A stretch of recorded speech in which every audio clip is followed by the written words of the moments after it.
What's up, everybody? My name is Dan Kornhauser. My name is Bobby Hunt. And with us tonight, Greg Gillard. There you go. Thank you guys for tuning in. I know it's been a little while, but hashtag the boys are back. And even though the sports world has come to a screeching halt for the most part throughout this whole COVID thing, soccer's back, NASCAR's back, golf's doing their thing or trying. And little by little, the sports are coming back. Baseball finally got their shit together and decided to come to an agreement. So we're going to have a baseball season, even though it's going to be short and it's going to be weird. We're still going to have baseball. So that's nice. NFL is all gears go. Everything's going forward on the NFL front. They're still thinking about training camps in August, starting the season on time. They've got their own precautions and stuff that they're going to take. NBA is coming back. It's playoff time. 2/3 of the league are vying for playoff spots and a right for a title after this crazy NBA season, and it was canceled and everything. Hockey's back, so more or less we're getting back, boys. I hope so. I mean, it's about time. It's been a long 100+ days already, and I'm just ready for sports to be back, honestly. I mean, you figure baseball actually will be the first to be back if everything goes according to plan. We think it'll start July 23rd, which I believe is a Thursday, potentially with Yankees and Nationals as one of the first games. And then the NBA will start just a week after that, and it's going to be rapid fire. But the thing we all have to do is just pray and hope, or whatever you got to do, that everything goes off without a hitch. Because if one team gets completely infected, I don't know how it's going to affect the whole sport. And it's going to negatively impact sports in general. But hopefully, fingers crossed, that doesn't happen. Yeah, listening over here. Yeah, right?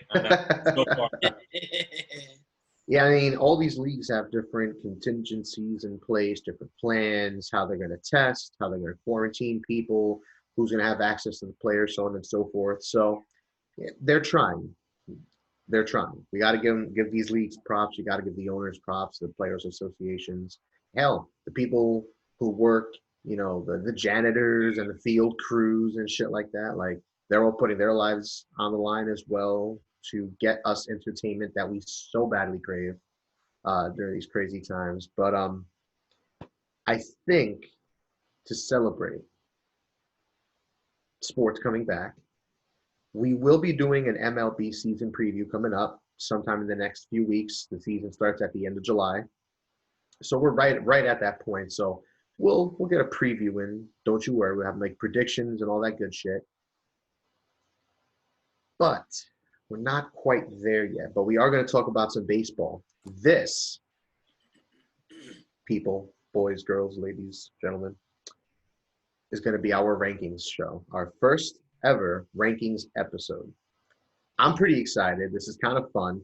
We've seen other sports talk shows and TV shows and stuff like that, podcasts, whatever, do their own rankings and all kinds of rankings, from ranking historical events in sports to historical players to ranking eras to ranking current players, all kinds of shit, up and down, whatever you can possibly think of.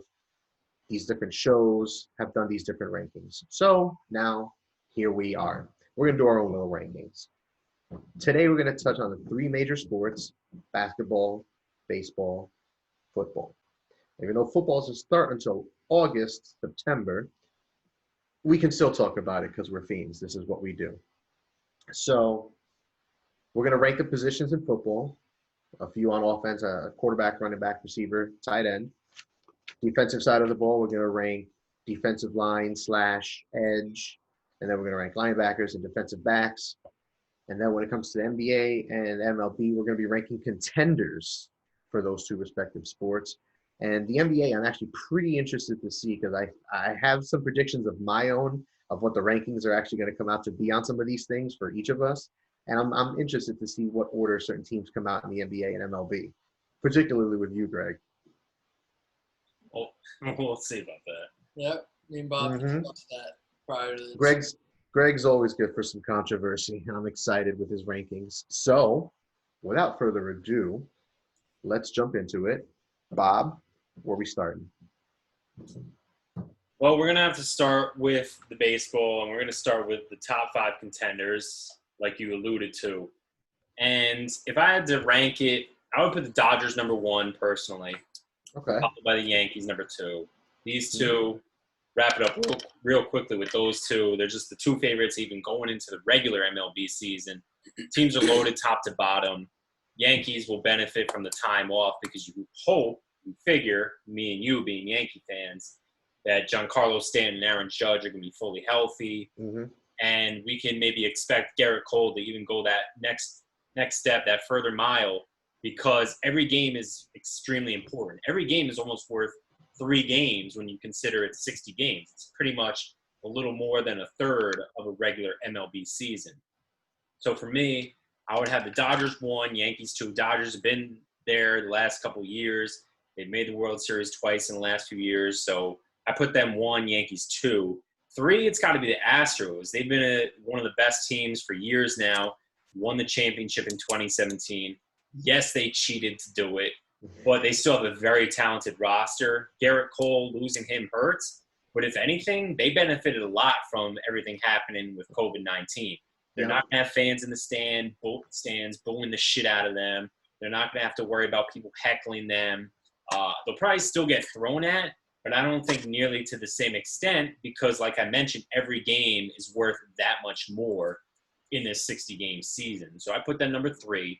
Number 4, I would put the defending champion, Washington Nationals. Still a great team. Yes, they did lose some pieces, most notably Anthony Rendon, star third baseman to the Angels. They still have a great squad, and they still have Max Scherzer and Steven Strasburg heading that rotation. So Nationals should still be fine. And then this may be a surprise at number 5, but I didn't want to go all chalk. I put the Oakland Athletics number 5, and I do that. I like that. I do that because they were a wild card team last year, and they pretty much returned the same team intact. And another big factor is that they have a great bullpen. So I think bullpens will be extremely important in this season because on one hand, you could say, all right, well, starters might be expected to do more because every game is so important. But at the same token, you're going to need to rely on your bullpen a lot. They're going to be really important, more so than ever to me. So I think the Athletics are number 5. And there's certainly honorable mentions out there. There's certainly teams that could do damage. Cardinals, I didn't even mention. They made the playoffs last year. I think the Diamondbacks could maybe be a dark horse when they add Madison Bumgarner to that rotation. But ultimately, those are, to me, the top 5 contenders for a 60-game season. I like it. Greg, what about you? I just want to throw out there that I like Bob's pick of the Athletics at number 5 there. Dude, so do I. They got some young arms in their rotation that I like. And they always seem to be, contending for a wild card. They're always in there.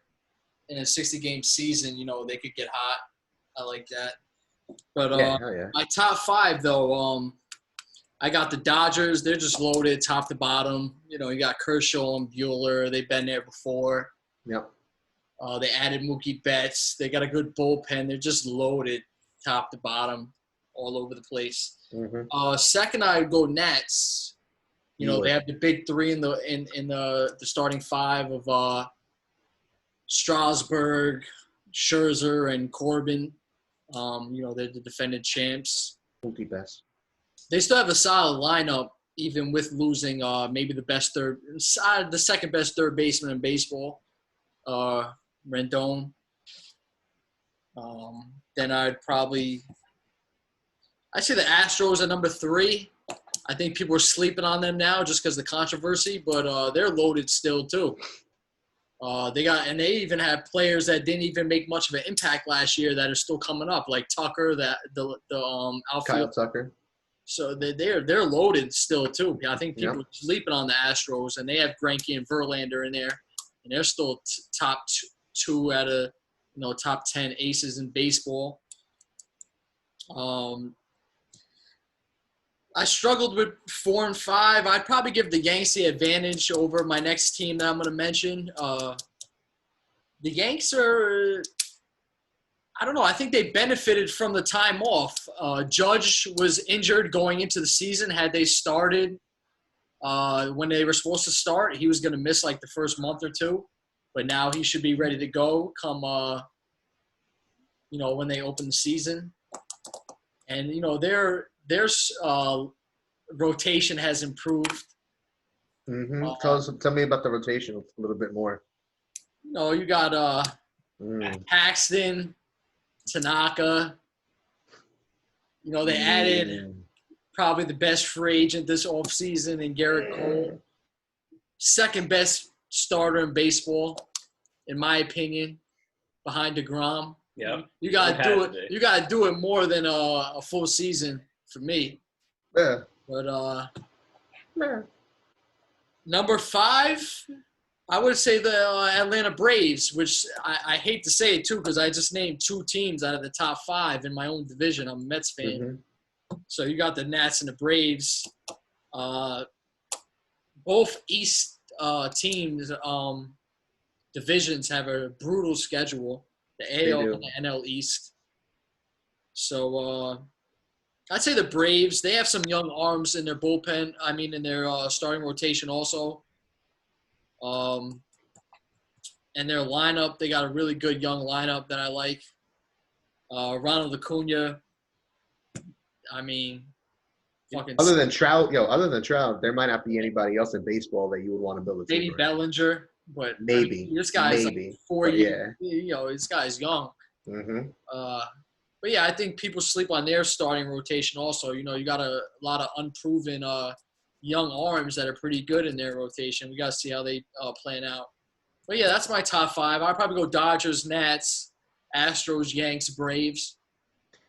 I like it. I'm going to say one thing. I don't have the Nats in my top 5 at all. I'm actually sleeping on them a little bit. I know they're World Series champs and all that good stuff, and they've done some special things, all that good stuff. But I don't know. It's something about the team just doesn't ring right to me in a shortened season. I think it's set up for the Dodgers, number 1, Yankees, number 2, powerhouses for all the reasons you guys said. I got Houston at number 3 because, like Bob said, I think they're a little not little, but they're definitely being disrespected. They're still stacked. They have a shit ton of quality starters, some quality hitters. They got some good young arms coming through. They're ready. I don't have any concerns with Houston at all. Even though Cole left, I have no issues with Houston right now, naming them as a top 3 to top 5 contender. Now, 4 and 5 was actually really tough for me. I was actually juggling about 4 or 5 different teams for those last 2 slots. Washington was one of them, but ultimately they dropped out. I have Minnesota and Atlanta at 4 and 5. I think Minnesota's power is legit. Besides the Yankees, they are the premier home run hitting team, and they got better this offseason. They added more hitting. So I don't think their hitting's going to fall off anytime soon. And in a 60-game season, you're going to have teams that go on runs, and the team that goes on the run latest is going to position themselves. And I think Minnesota is one of those streak teams that they start hitting, they can, win 9 out of 10 games and then really get a step on the competition, not only in the division, but in the league. And then Atlanta, as Greg said, young team, quality players on both sides. Acuna is a quality piece to build around. One of my favorite players in all of baseball. If I have the second pick, I'm going to have a tough time picking between Acuna and Bellinger because Trout's number 1. But Acuna wouldn't be a bad consolation prize. All that being said, I don't want to hate. I do want to give love to Tampa Bay. Tampa Bay was right there for me because they're another team. In a short season, there's going to be some random-ass team that just runs away with it and maybe wins a division by surprise or clutches the wild card by surprise or something like that. And it's not going to be a Tampa Bay. It might be like the Chicago White Sox or Arizona, like Bob said, because they're another sneaky team. St. Louis is a veteran laden, and they got the talent. Don't sleep on it. It's going to be an interesting season. What happens if Toronto's arms get their shit together and their young hitters do something special? Vlad hits 10 home runs in the first 30 games. Something special. You know what I'm saying? Like, what happens? So I think baseball is going to be really exciting, and I'm looking forward to actually going over the entire baseball season in depth, team by team, conference by conference, or division by division, rather, league by league. It's going to be a lot of fun. Can I ask you 2 questions? Outside of Barrios, who do you like in that Twins rotation since you have them ranked so high? That's my only question with them is the arms. The arms are a big question mark because it's threatening, and I think Odorizzi was their second best pitcher. He was good last year. He was. Huh? He was, but I don't know. It is threatening, but hey, they bring a couple of young guys through. Baseball's fluky and crazy, and all you need to worry about is 60 games of a regular season. Throw some young guys out there who could throw 95-mile-an-hour fastballs and lean on your bullpen and hope that you could score 5 or 6 runs a game and hope for the best. Win 6-5 every game. My other question was, well, I'm surprised none of us said the Brewers. I like their team too. They would have probably been ranked like number 6 on my list. But I thought about the Brewers. What NL team do you think benefits from having the DH spot now in the National League? That's a really good question. I think the Cubs actually benefit because the Cubs have a lot of young hitters and they have a lot of guys who can play different positions, but no one who really stands out like that at the moment. But the sheer fact that they have those hitting options, I think bodes well for them with that new DH spot. Schwarber out in DH instead of outfield. Perfect for him. Hit exactly. Like home runs in a shortened season. Exactly. Yep. Yeah, I think with the Brewers, it's a similar problem to the Twins. They don't have a rotation that you can really rely on. Now, with the Twins, at least, they could have some young arms, but they also did acquire Homer Bailey and Rich Hill and Kenta Maeda in the offseason, 2 former Dodgers and Hill and Maeda. So I think that helps the rotation. And obviously, they hit a ton of home runs last year. They set the record when the Yankees also set the record, but the Twins wound up having more. So Twins are definitely still dangerous. I just think those 5 teams that I listed are better, but if I were to put honorable mentions, Twins would certainly be one of those teams in that area. And because Greg asked that question, we got to say the Mets too, because it really does benefit them. The Mets could do something special too, man. I really like the Mets. I really do. Having a universal DH is really helpful to Mets when you have players like Dom Smith at first base, or you have Yoenis Cespedes, who's coming off a major injury to his ankles. And you also have Robinson Cano, who's old at second base, to give him a breather. Now, every game is going to be super important, so he's probably going to see a lot of time at second base. But the Mets are certainly a team that benefits a lot from having the universal DH. And one thing we just got to mention, too, with this baseball restart is that there's going to be a few rule changes. So we've touched on the universal DH. We're not going to have the typical National League having the pitchers hit like we always do. What was the extra innings? Was it they start on second base? Right. Start on second base. So in the extra innings. I don't like that, by the way. I don't like it, but if they do it for this year, I'm fine with it so that they can cut down on time. I just hope it isn't something they continue going forward. Yeah, absolutely. But basically, to speed up the game, they're going to have guys be put on second base to start each extra inning. And the thing is that it's based off who made the last out of the prior inning. So hypothetically, let's say top of the 9th, say the Mets were the road team, and Cespedes made out last. Hypothetically, if it goes to the 10th inning, he'd have to be at second base for the Mets because the next hitter would be up, and that way Cespedes would be like the 9th man, hypothetically. Now, I'm sure they run for him, but that's a whole nother story. And then the other thing that's a new rule, but it isn't based on the 60-game season. It was just going to be a new rule this year that I even forgot about until recently, is the 3-batter minimum for relief pitchers. So you're not going to be able to just take a guy out after just one batter. That's still going to be a new rule for this year. You're going to have to pitch to a minimum of 3 batters, which will be certainly interesting. And it's actually better because it's a 60-game season. I think that will make it so that they don't feel like we need to put in so many relievers because every game is so ultra important. But it's certainly going to be different from what we're used to. I don't know them implementing that rule, but I don't like it. I like it for this season, but I don't like it going forward. I agree with Greg. Yeah, I like it for this season. I don't like it moving forward. It takes this strategy away. If I want to pitch a left-hander against some batter, and then I can't take him out after the next hitter. I don't like it.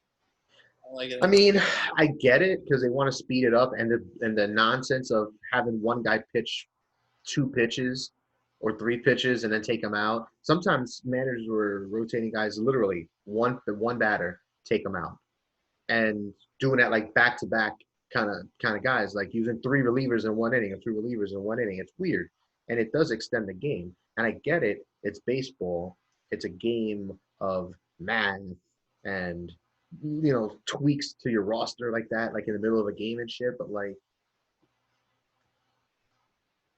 today's fans, kids today, people our age or younger, it's like the way technology is, the way the world is, it's so fast moving. Everything's right at your fingertips. Whatever you want, whatever you need, you can pretty much get it right away. It's like, do you really want to like we're fiends. For us, we're gonna watch baseball, and if we have, you guys have kids, if I have the kids, we're gonna bring our kids to the baseball field, and we're gonna go to baseball games. We're gonna watch baseball on TV. Like, we're fiends. But like the casual fans don't want to watch a fucking baseball game on TV for 4 hours and see a 1-0 game. That's to you guys. You guys don't like soccer. That's like you guys watching, a soccer game and it's 1-0 and they score in the 90th minute. It's like, I love the World Cup. well, the World Cup aside, but you guys are casual soccer fans. You don't have club fan. You're not fans of clubs. You're not fans of players. You don't follow any league or any players or any teams. So, watching the World Cup is one thing, but you're not going to sit at home. If your girlfriend or your wife or someone likes soccer, you're not going to watch a fucking soccer game because you don't care. Copa America. Yeah, you're not watching fucking Copa America and shit because you guys don't care. Same thing with like the casual baseball fan. So I get it with these rule implementations. They want to speed things up. They want to make things interesting, putting a guy on second. They don't want you to keep, rotating pitchers every damn at bat.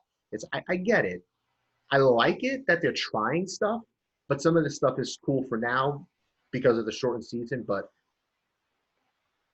pass on some of these fucking plans. But I kudos them for trying. Right. And the only other thing that I wanted to add is just I hope that they put their money where their mouth is by wanting to speed up the game, because when you figure that fans aren't going to be in attendance, as baseball fans, when you're there in attendance, they have those 3 to 4 or 5 minutes in between each half inning where they're entertaining you, they're playing music, playing different games. You're not going to really need that when you're playing these games in front of no fans. So I really hope that they can try to cut down on the commercials, which is unlikely because they want to get that ad revenue. So I really want to see if they put their money where their mouth is and cut that down, because to me, that's been the biggest problem with the length of baseball games, at least on TV.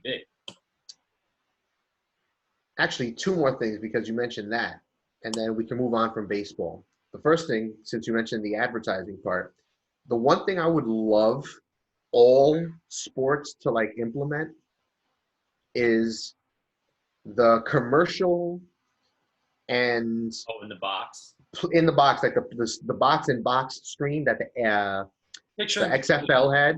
Picture and the picture. There you go, the picture. Thanks, Greg.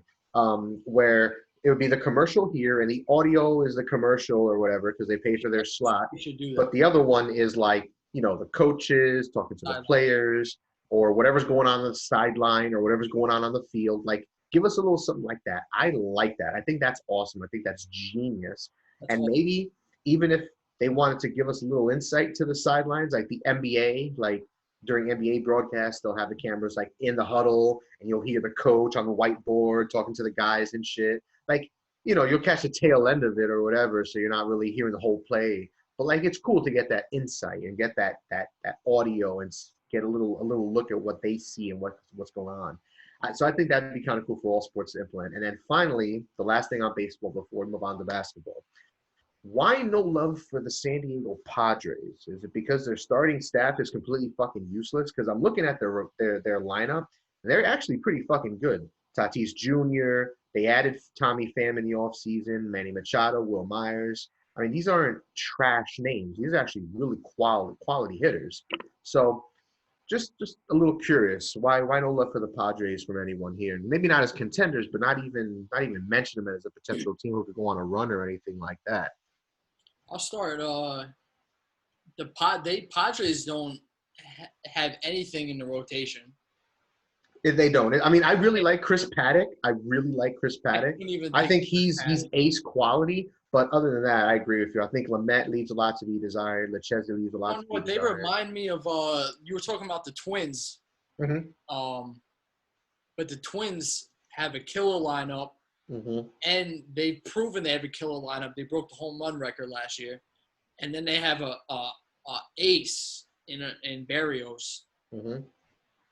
The Padres have a great lineup. I mean, Tatis Jr. could be right up there with Acuna in a year or two. Yeah, dude. As far as like building a franchise cornerstone, but they have nothing in the bullpen and nothing in the rotation. So they have a good lineup, though. I like Will Myers.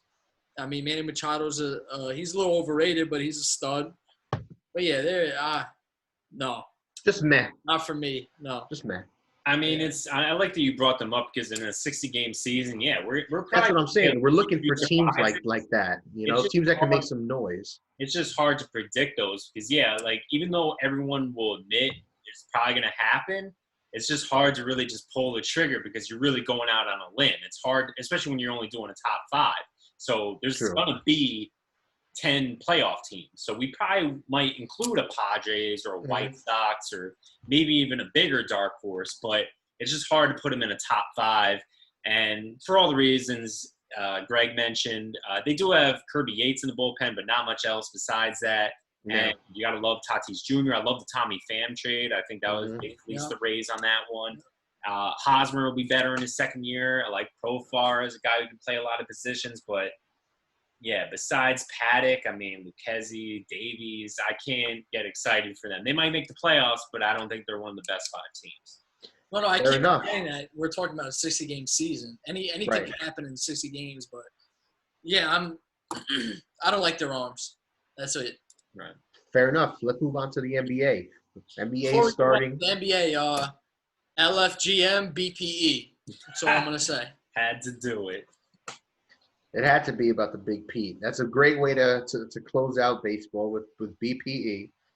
So let's go to the NBA. All right, let's go to some round ball. And the playoffs are starting. It's going to get crazy early. 2/3 of the league are in. 1/3 is out, including the Knicks and the Bulls.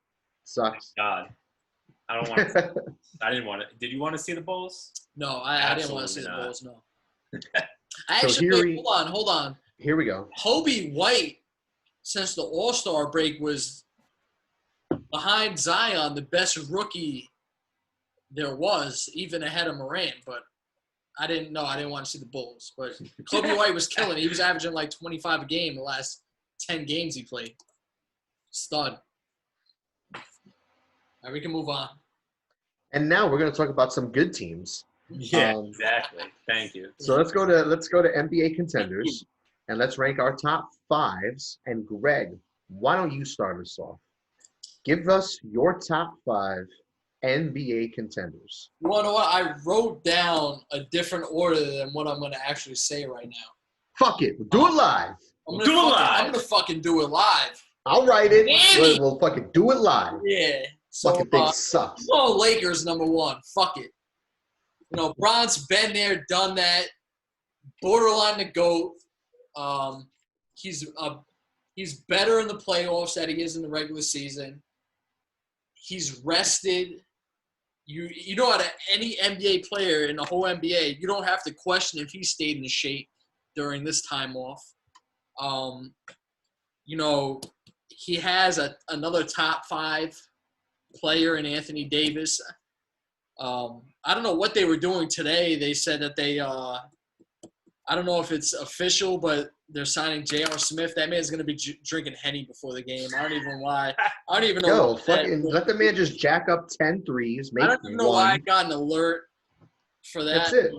Do it live. I mean, they have Danny Green for whatever he's going to do. He wants to do it again. So I'm going to put Lakers number 1. I mean, LeBron's hungry. He's playing the best ball. He's still playing the best ball that we've seen. He's rested. Anthony Davis is rested. If anybody's benefited from the time off, it's Anthony Davis, who always suffers from nagging injuries. His eyebrow got bruised. Yeah. I'm going to go Clippers number 2. That's who I put number 1. But I can't go against Bron, so I'm going to say Clippers. But speaking of the Clippers, Lou Williams isn't positive he's playing yet. And he's, 6th man of the year material every year. So we got to see what happens with Lou Will, because that's their best scorer and shooter off the bench. So if he doesn't play, that's huge, man. That's really big. Can we name another shooter off their bench? I mean, they have Shamit or whatever his name is, but Shamit. I wouldn't say he's a shooter. They have Patterson at small power forward who's a shooter, but I mean they don't have a lot of shooters coming off the bench. Yeah, not like Lou. Yeah, so we got to see if Lou plays. Lou legend. And let's move to the Eastern Conference. I got the Bucks. Okay. I believe when we stopped basketball, they were the number 1 overall seed in the NBA. So yes, they were on a roll. Yes, yeah. I was gonna say yes, they were. And yeah, they could bang with either one of those LA La teams. So I like them. All right, here's where things got interesting, and I don't know if Dan's gonna like this, because I know he doesn't like the team I'm about to mention. But I'm gonna go the Denver Nuggets here. Nikolai Jokic has dropped like 20 pounds since COVID. I mean, he just tested positive for COVID-19 and being a bitch. Week, but that's gonna be cleared up within the next week or two. But he's in the best shape of his career. Is he going to play more than 25 minutes a game? He's almost unrecognizable when you look at him. He's Bud. Don't look at the camera that way, Bob. Yeah, I see you. Your stupid Ninja Turtle shirt. He's going to play more than 25 minutes a game. Fuck him. He barely plays 29. He's ass. Games left. Yeah, come on. Man's going to play 35 and put up triple doubles. That's what he's got to do if they're going to be a contender. He's trash. He's the great white hope. I'm fucking done. I'm done with Denver. Yeah. Who's your next team? I'm done with Denver. I don't want to hear shit about Denver. They have a great bench. I love their starting rotation. I mean, they play defense, they shoot, they run, they're fast-paced. They have good coaching. I like the team. So let's move on. Yeah, please. Another tough one. I really struggled with my number 5 team. I didn't want to go too top-heavy on the Western Conference. So I'm going to go 76ers over Houston. I like it. I always favor teams with big men, even in today's NBA. Embiid could shoot. He's rested. Same thing with Simmons. He's rested. Both those guys are kind of injury-prone, nagging injuries. I mean, they have 3 months to rest. They only have 8 regular season games. I mean, I really like the 76ers. They have shooting. You got Tobias Harris. They just have a really good team. That's my top 5 right there. Fair enough. Bob, give us your top 5. All right, so my top 5, I'm actually going to put the Bucks number 1. I think it helps a lot for the Bucks because a lot of their players are used to playing every game, full speed, full board, 100%. It's teams like the Bucks, the Rockets. When you look at Giannis and Harden, they play every game. They don't take days off. They don't have maintenance days, really. So I think the fact that they've had 3+ months, by the time they wind up playing, it'll be 4 months. I think it really helps someone like Giannis and even the rest of their roster, really. I think there's a lot of guys that will benefit from this time off, really. They're still a pretty young team, so it's not a big problem. It's not like they have a lot of vets like the Lakers or an injury-prone star like Anthony Davis. But I think the Bucks were the best team before everything ended, and I think they'll be number 1 as far as a contender.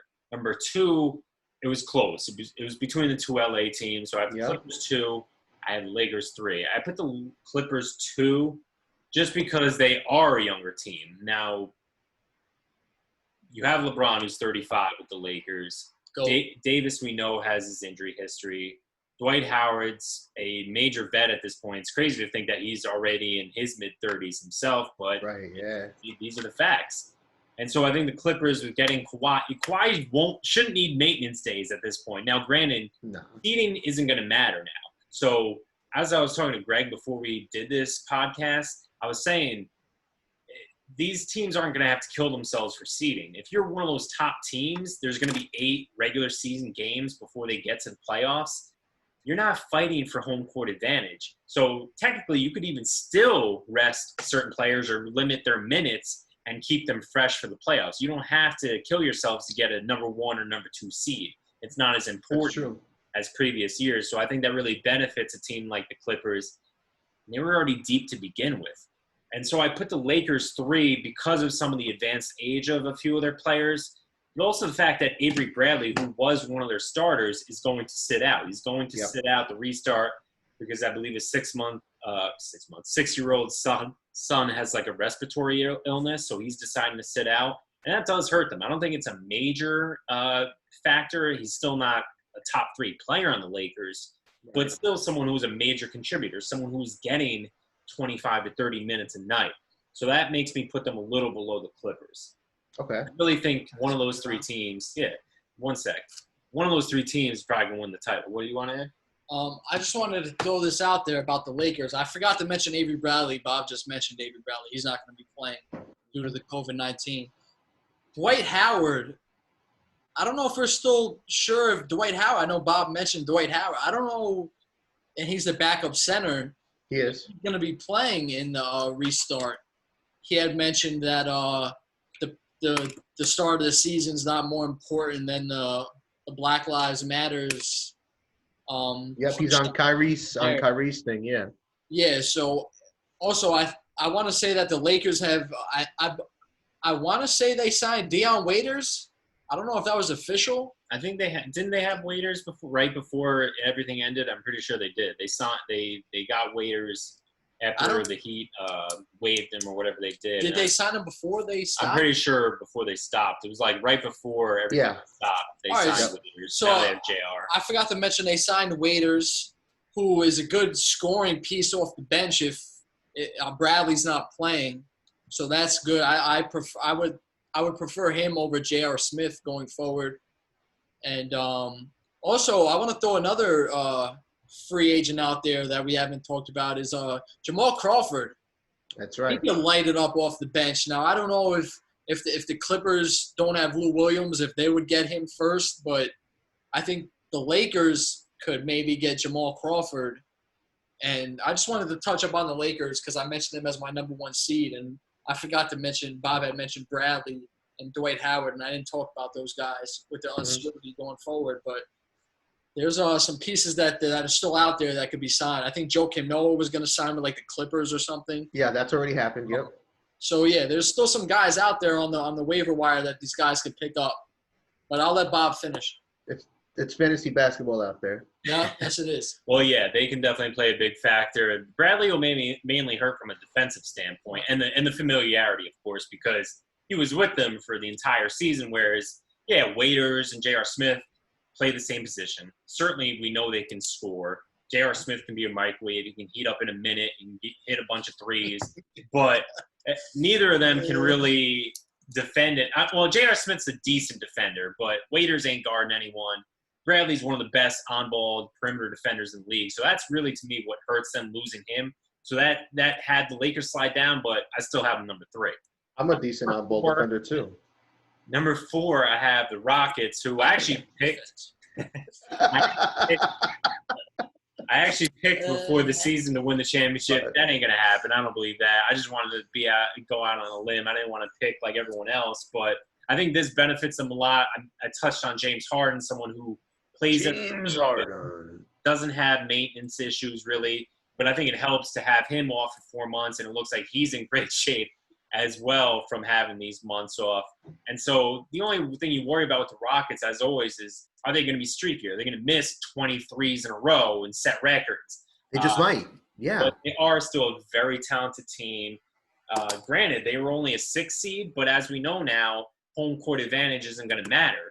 So I think it really benefits them. They're not going to have a disadvantage in that sense. So I think that helps, at least to me, vault them ahead of teams like the Thunder, the Jazz, and the Nuggets, who they were behind in the standings before the season was put on hold.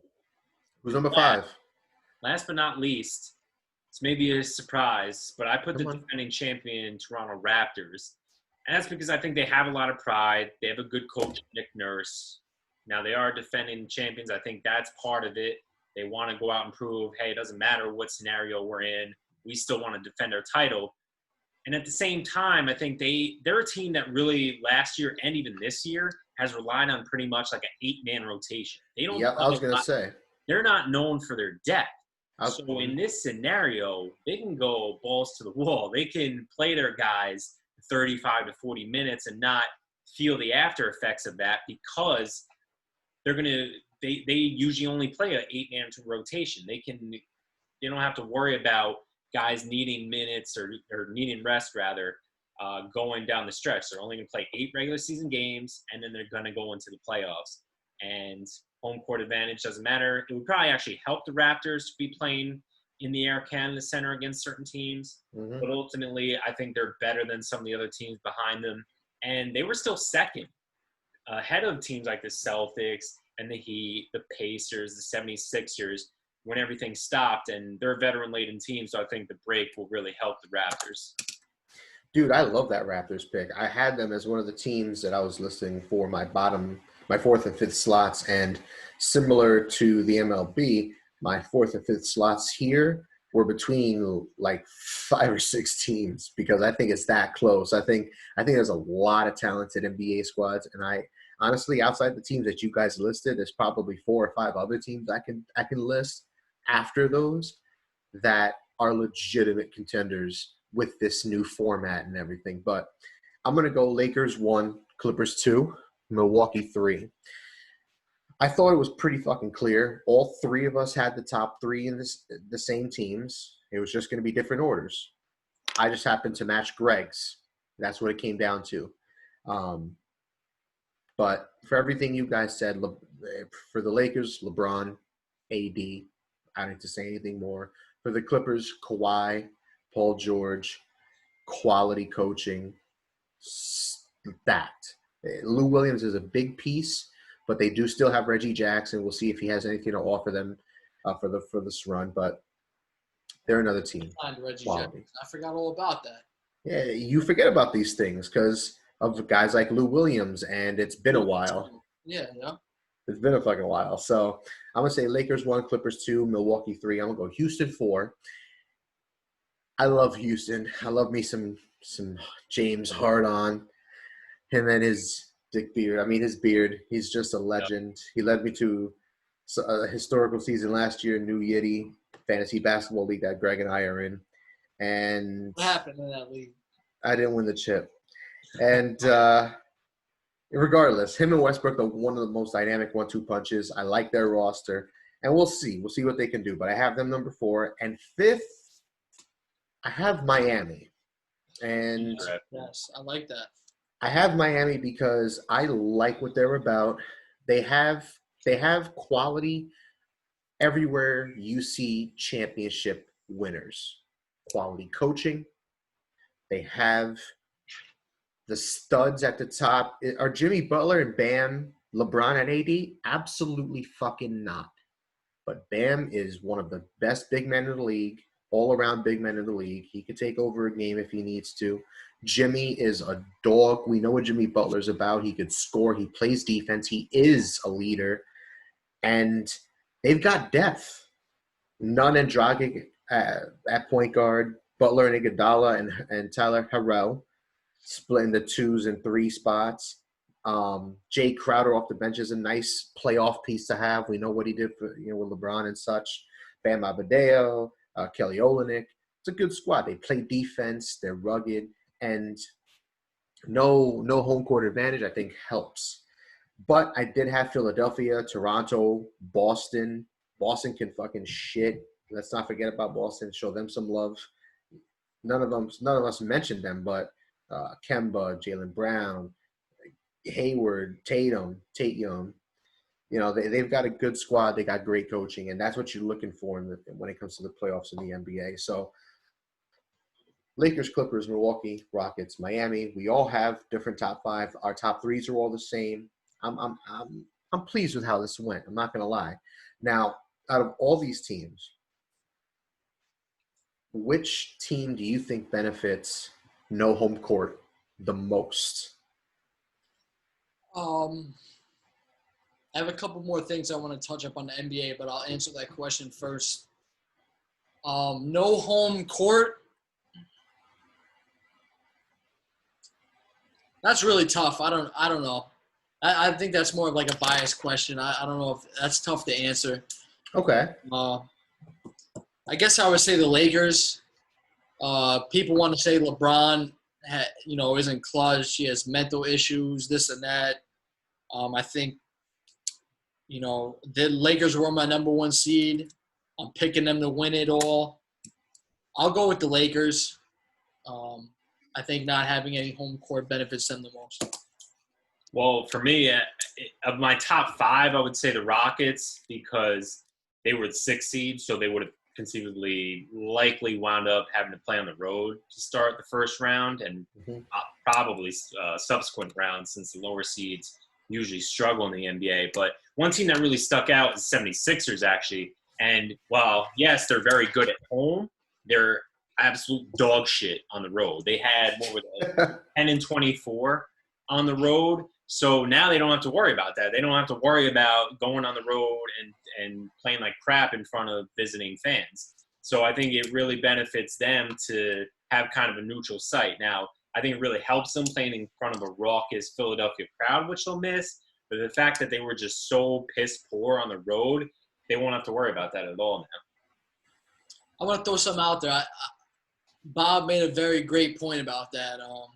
Being that we've been 3 months off basketball, I forgot how bad the 76ers were on the road. Yep. Question kind of caught me off guard. I wasn't expecting that, but I love Bob's answer. Yo, I love it. I asked that with in mind, particularly the 76ers for that exact reason. They're one of those teams that they're so talented, Greg, like you said, that Embiid, Simmons, their cast of characters, Tobias is good for 20 a game. Just randomly. Yeah, he's streaky, but as a number 3 option on that team, why the hell not? And this time off benefits a guy like Embiid, who always seems to miss time with injuries. It benefits a guy like Simmons. Give him some more time in the gym. Work on that shot a little bit more. I mean, it's pie in the sky, but fingers crossed, right, Philly fans? But I agree. I'd have to go with Philly on this one as well. So, that in tow, we're done with baseball. Oh, wait, no. Bob's not done. Hold on. I know. So, Greg brought up something to me while you were talking a little earlier. Just real quick, who would you have as like would your awards change at all, basically, based on the end of the season? Do you think everything will hold the same? And who do you put as like MVP, sixth man? What other ones you have? Defensive Player of the Year, Coach, Most Improved. Before we leave the NBA, like MVP, would it be LeBron or Giannis? Because I think it's got to be one of those two. It's those two. It's out of those two. I'd probably lean LeBron. To be I would completely honest. I lean LeBron also. I think because Giannis won it last year, it's harder to pick him again. And I think with the Lakers being number 1 in the West, I actually lean LeBron also. What about you? I'll just go through my whole list of MVP, defensive players, sixth man, coach, and most improved. I'll do my whole awards. I wanted to touch up on that before we hit the NFL. MVP, I'm actually different than you guys, and you guys know I love LeBron. As far as GOAT, he's 1A and 1B with Jordan. There's no 1 and 2. It's 1A and 1B with me, and I'm a Bulls fan. But MVP, I'm going to go Greek. The East has been the best it's been in years. I love the Raptors team. I didn't even mention them in my top 5. Mm-hmm. You talked about the Celtics. Honestly, I forgot about the Celtics. I'm not even going to lie. But they're very talented. I love their coaching.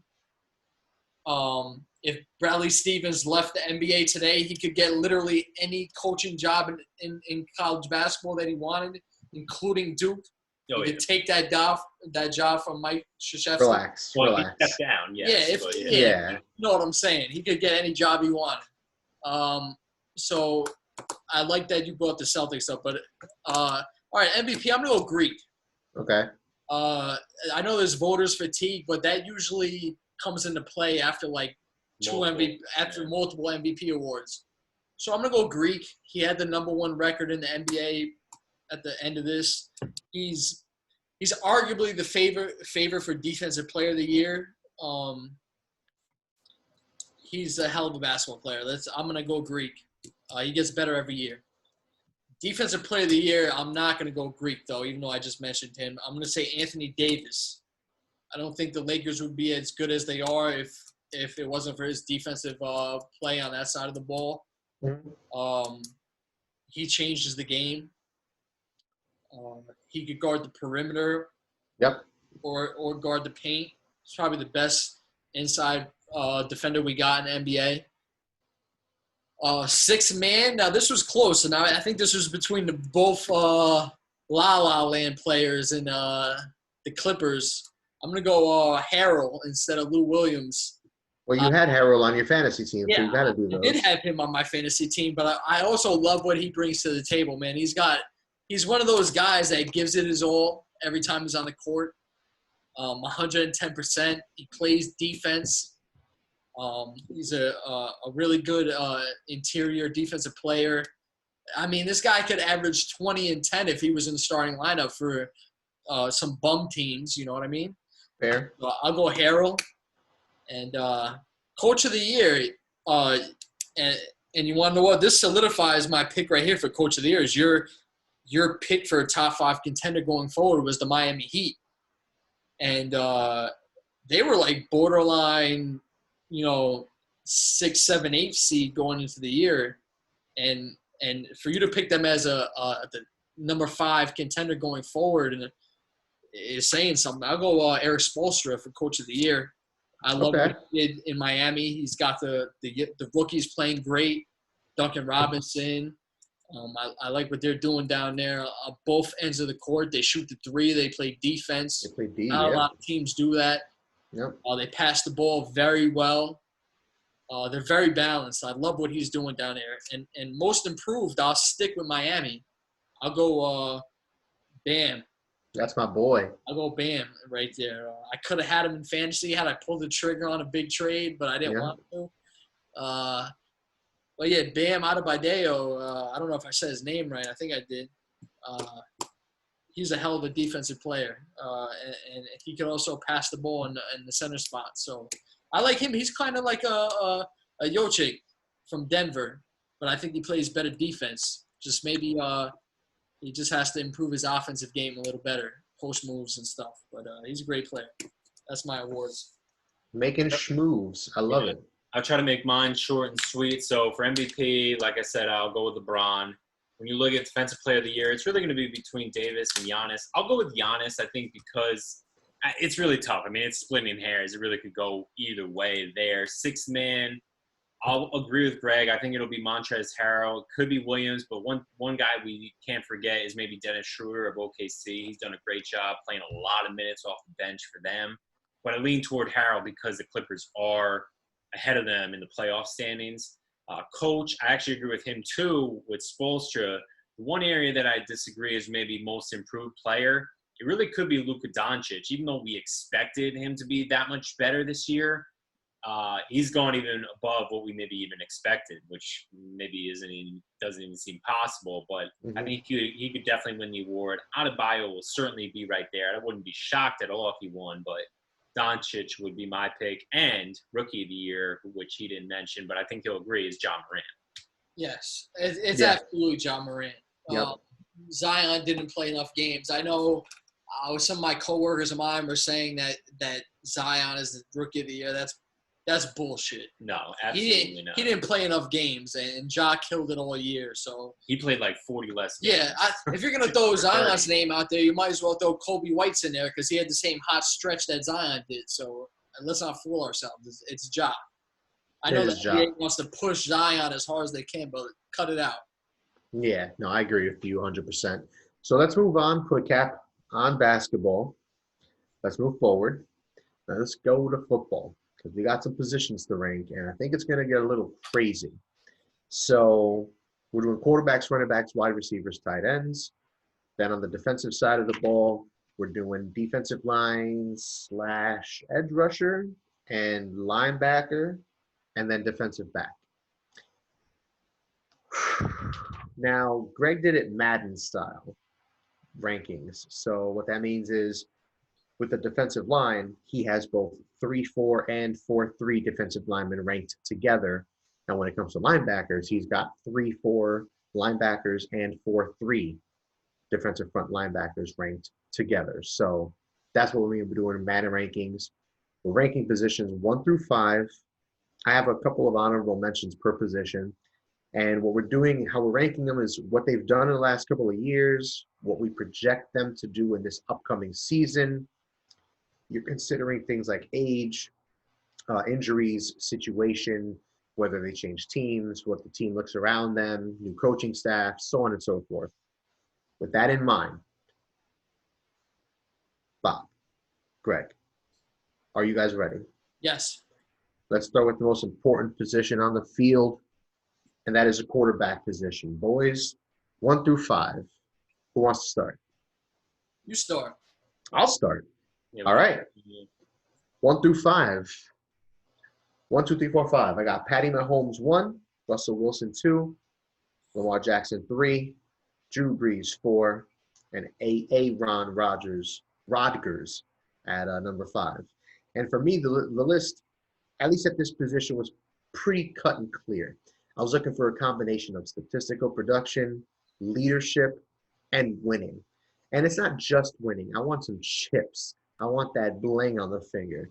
And this list has Super Bowl winners galore. Everyone on this list has won a chip except for one. And that one, it might be the most dynamic playmaker in the entire league, in Lamar Jackson.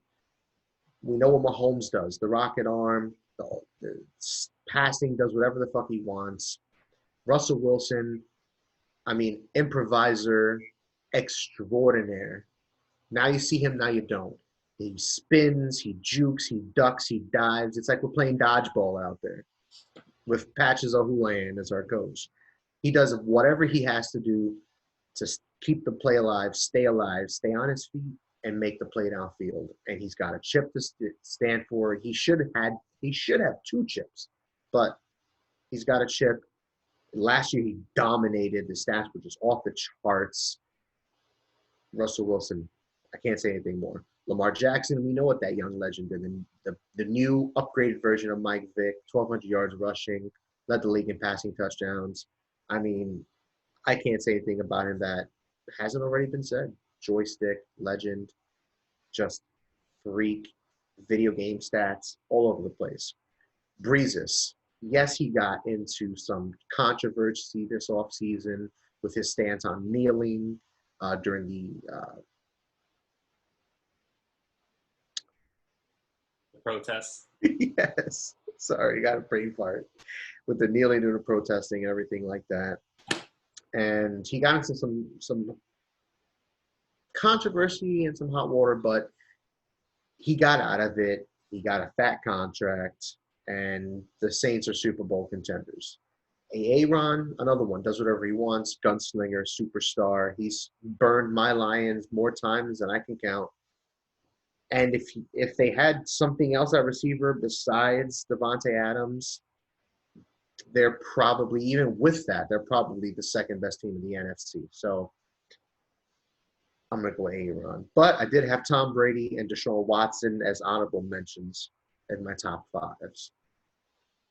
I wanted to put Deshaun Watson in my top 5, but I couldn't do it because Bill O'Brien made that dopey trade of getting rid of Hopkins. It's fucking threatening. It's really threatening. David Johnson, which is just hideous. But I basically have the same 5 as you, just slightly different order.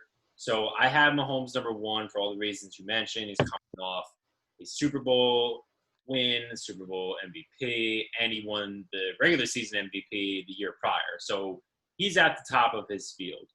I put Lamar Jackson number 2 because even though, yes, Russ has more of a history, I think Lamar is ready to continue that ascent as one of the best quarterbacks in the league. Now, he needs to win some playoff games, don't get me wrong, but you consider that it's a very short portion. And granted, for their career resume, it matters a lot what they do in the playoffs. But going into 2020 and based off what we saw these last 2 years, I put him number 2 as far as what I'm expecting.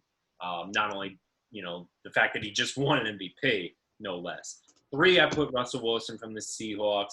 Been doing it for a long time. Now he's throwing for 30-plus TDs each year, it seems. And DK Metcalf, I fully expect to take that next leap as one of the top wide receivers in the NFL.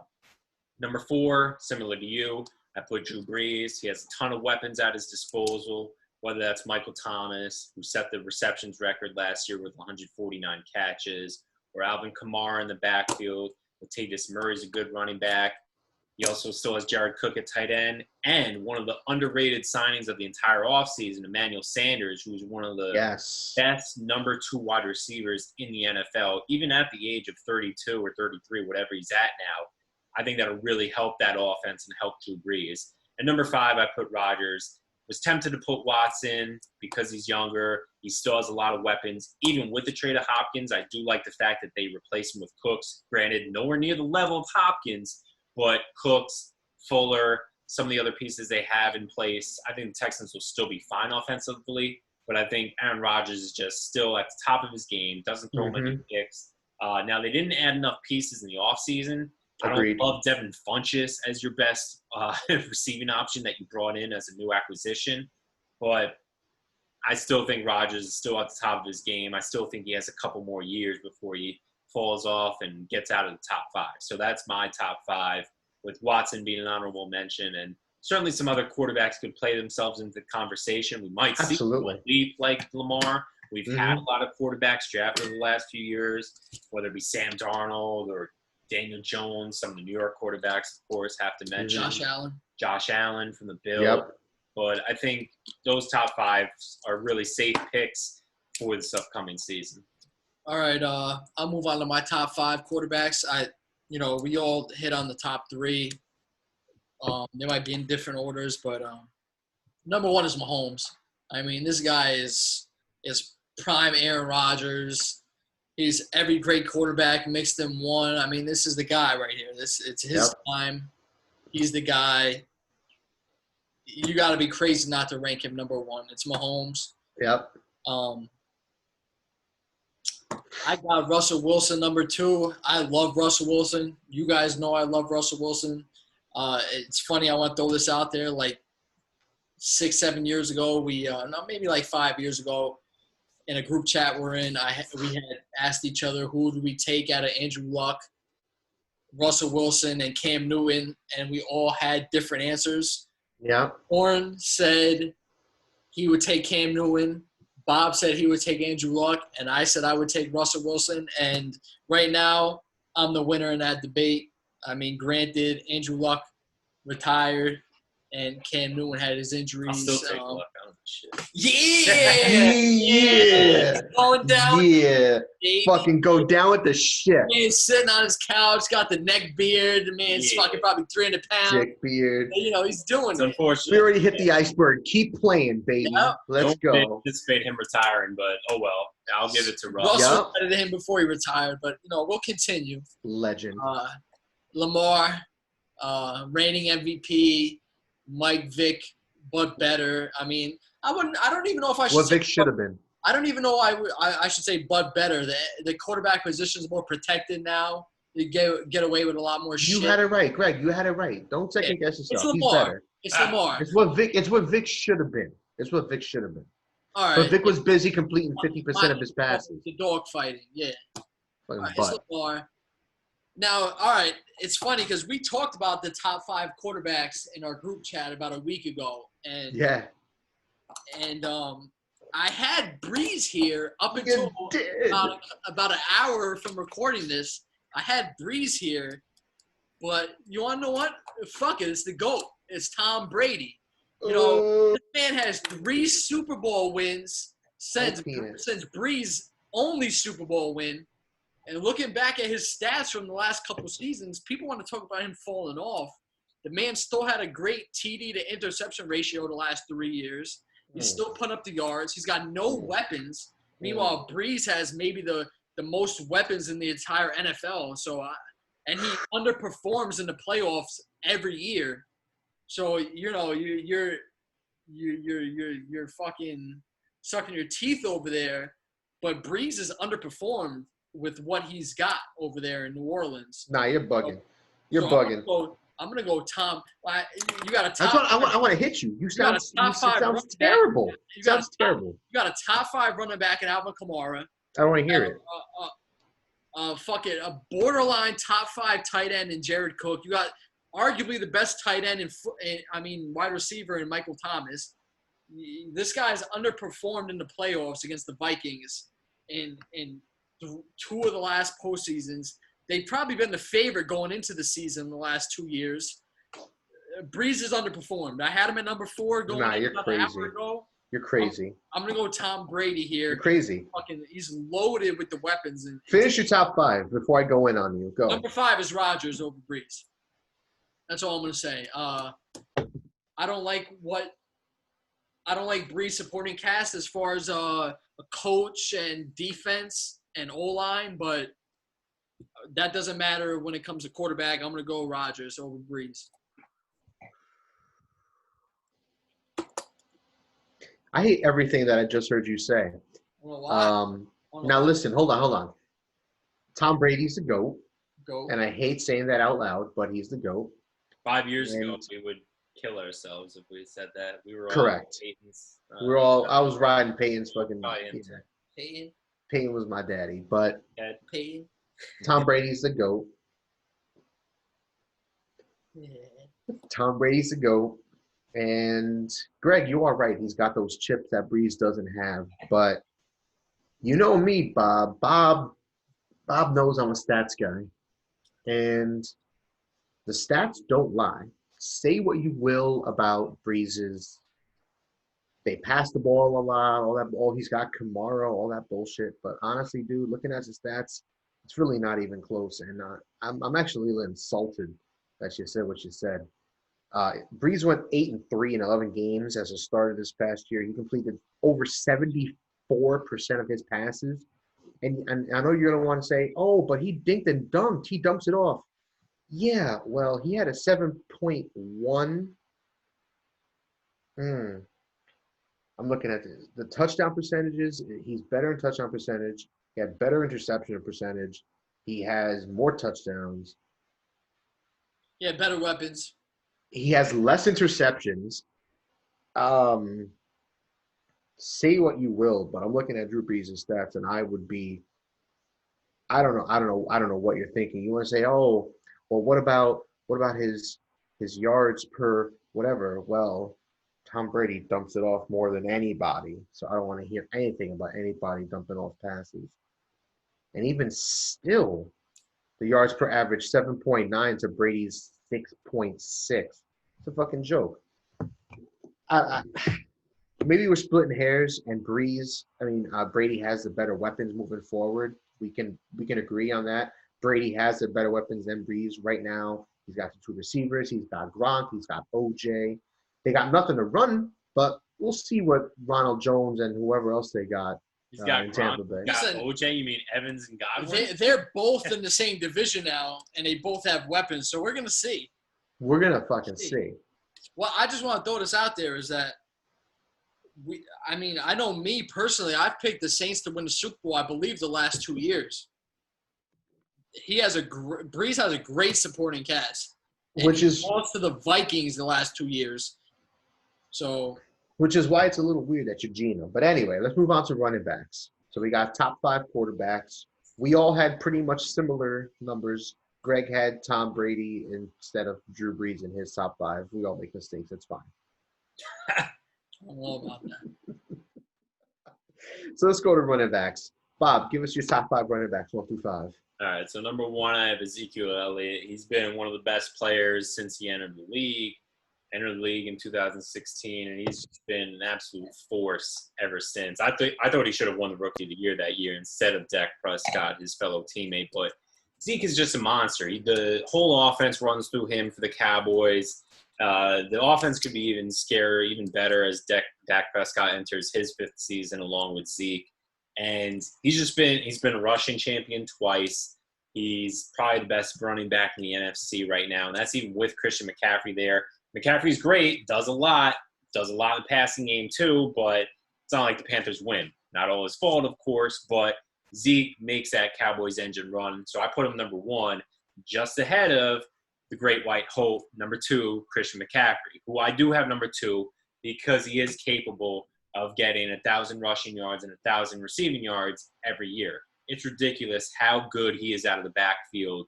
He's pretty much a receiver. He's better than a lot of receivers in the NFL, which is weird to say, but it's kind of a fact.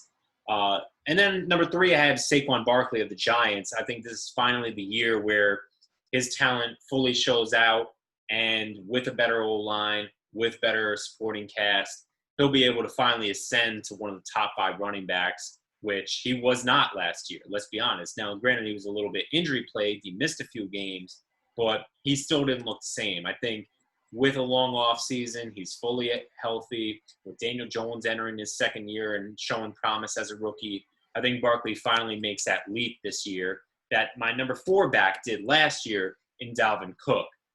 I think he'll still be up there. And part of that is really mostly because the Vikings are so run heavy.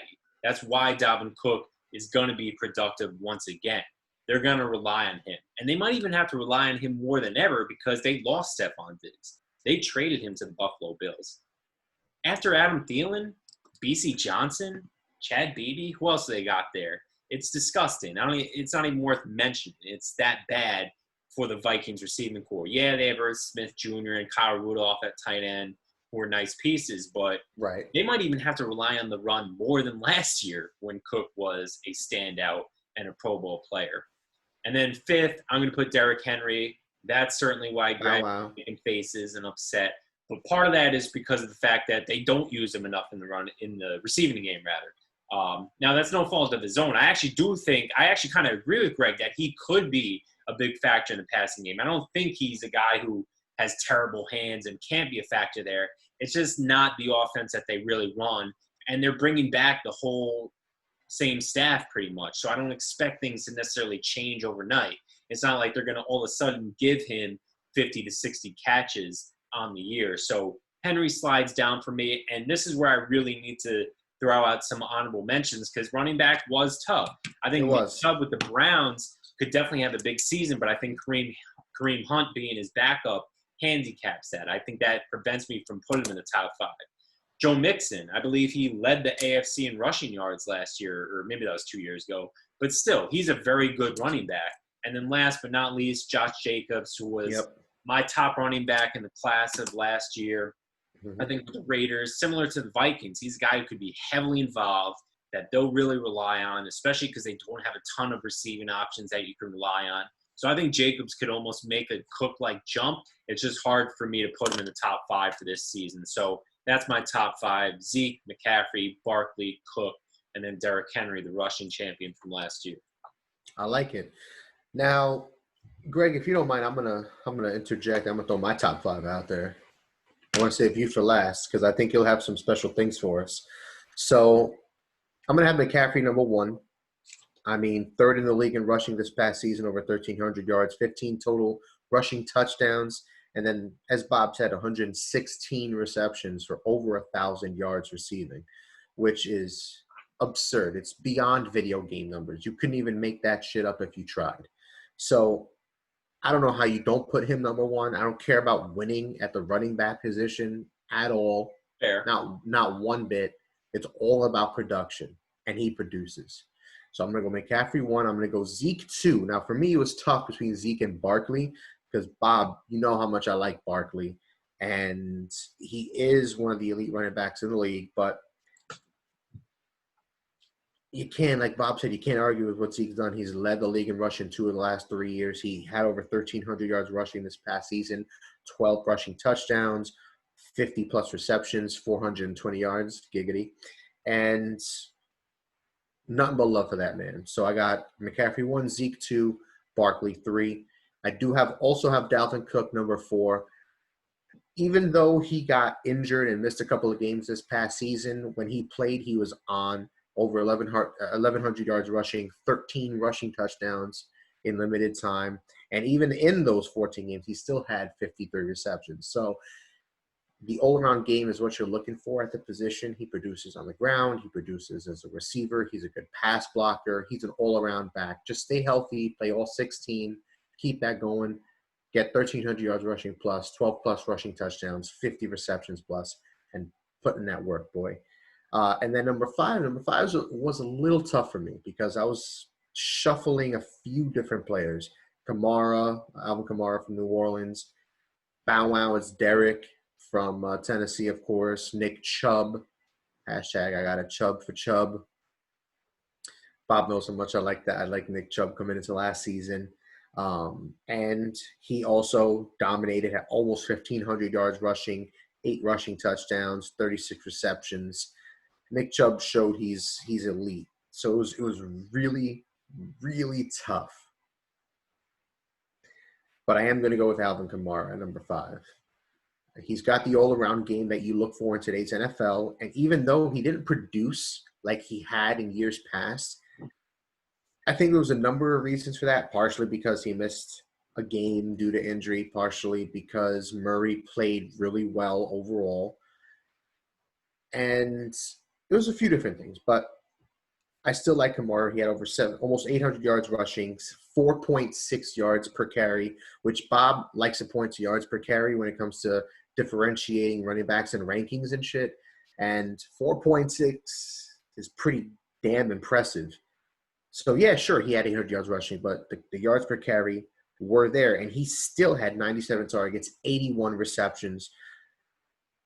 Were the touchdowns there? No. Were the receiving yards there? No. But the opportunities were there. And I think he'll get a little bit more love this season. And it was tough to put him ahead of Chubb and Henry. But Henry's lack of receiving is what did him in for me, even though he led me to a chip. And Chubb is right there for me, but not quite. Greg, what do you got? All right, I'm going to give you the accurate running back, top 5 running backs in the NFL, because I don't like what I've heard from either one of you guys. So I know. That's why I want you to go last. Let's go. You guys are confused. So let's hear it.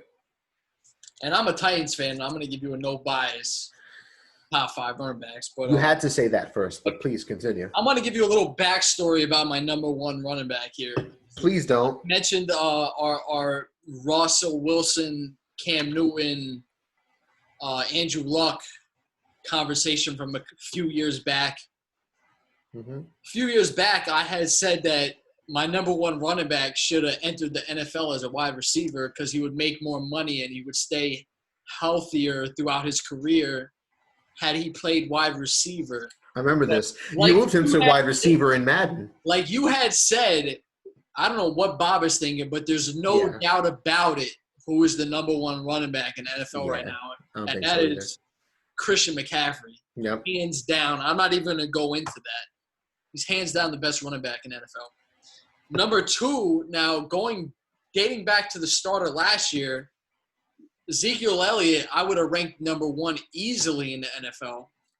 Yeah. But Christian McCaffrey is so good that he has dropped down to number 2. Now, Bob had mentioned that he should have won Rookie of the Year. Ezekiel Elliott should have won MVP his Rookie of the Year. I think carried it. He fucking carried it. Mm-hmm. And I was adamant that he should have won MVP that year. I remember. But he didn't. And I love Zeke coming out of Ohio State too, but that had nothing to do with me saying he should have won MVP. But he's great. Yeah. He's great. And he also was on your fantasy team. Yeah. He carried me to a carried you to a chip. Kamara, but we'll talk about Kamara later on in my rankings. Yeah, let's hear it. So number 3, I'm going to go with Saquon Barkley. I mean, he's the chosen one. He's the best NFL running back prospect since Adrian Peterson, like fucking damn near 13, 14 years ago. Adrian Peterson needs to hang it up. But Adrian Peterson. Saquon Barkley is, I mean, this guy, he could run, he could catch. You give it to him in the red zone. This guy's a tank. They just, they improved their O-line, like Bob said. Daniel Jones should improve, which should help him. He could be the number 1 running back at season's end, going forward. But he's number 3. He reminds me a little bit of LaDainian Tomlinson and Marshall Falk. I'll throw it out there. But all right, going on to number 4, Derrick Henry. I mean, what this guy did in the playoffs alone should put him in the top 5 running backs, and that's without throwing in the fact that he won the rushing title last year. This guy led me to a championship. Thank you. This guy has arguably been the best running back in the NFL for the past year and a half. I'm not even going to talk about what he did this past season. Dating back to the last few games of the previous season, this man fucking carried it on his fucking big-ass dick. So I'm going to throw that out there. Yes. So Derrick Henry is number 4. The Titans need to pay that man. They do. He's still young.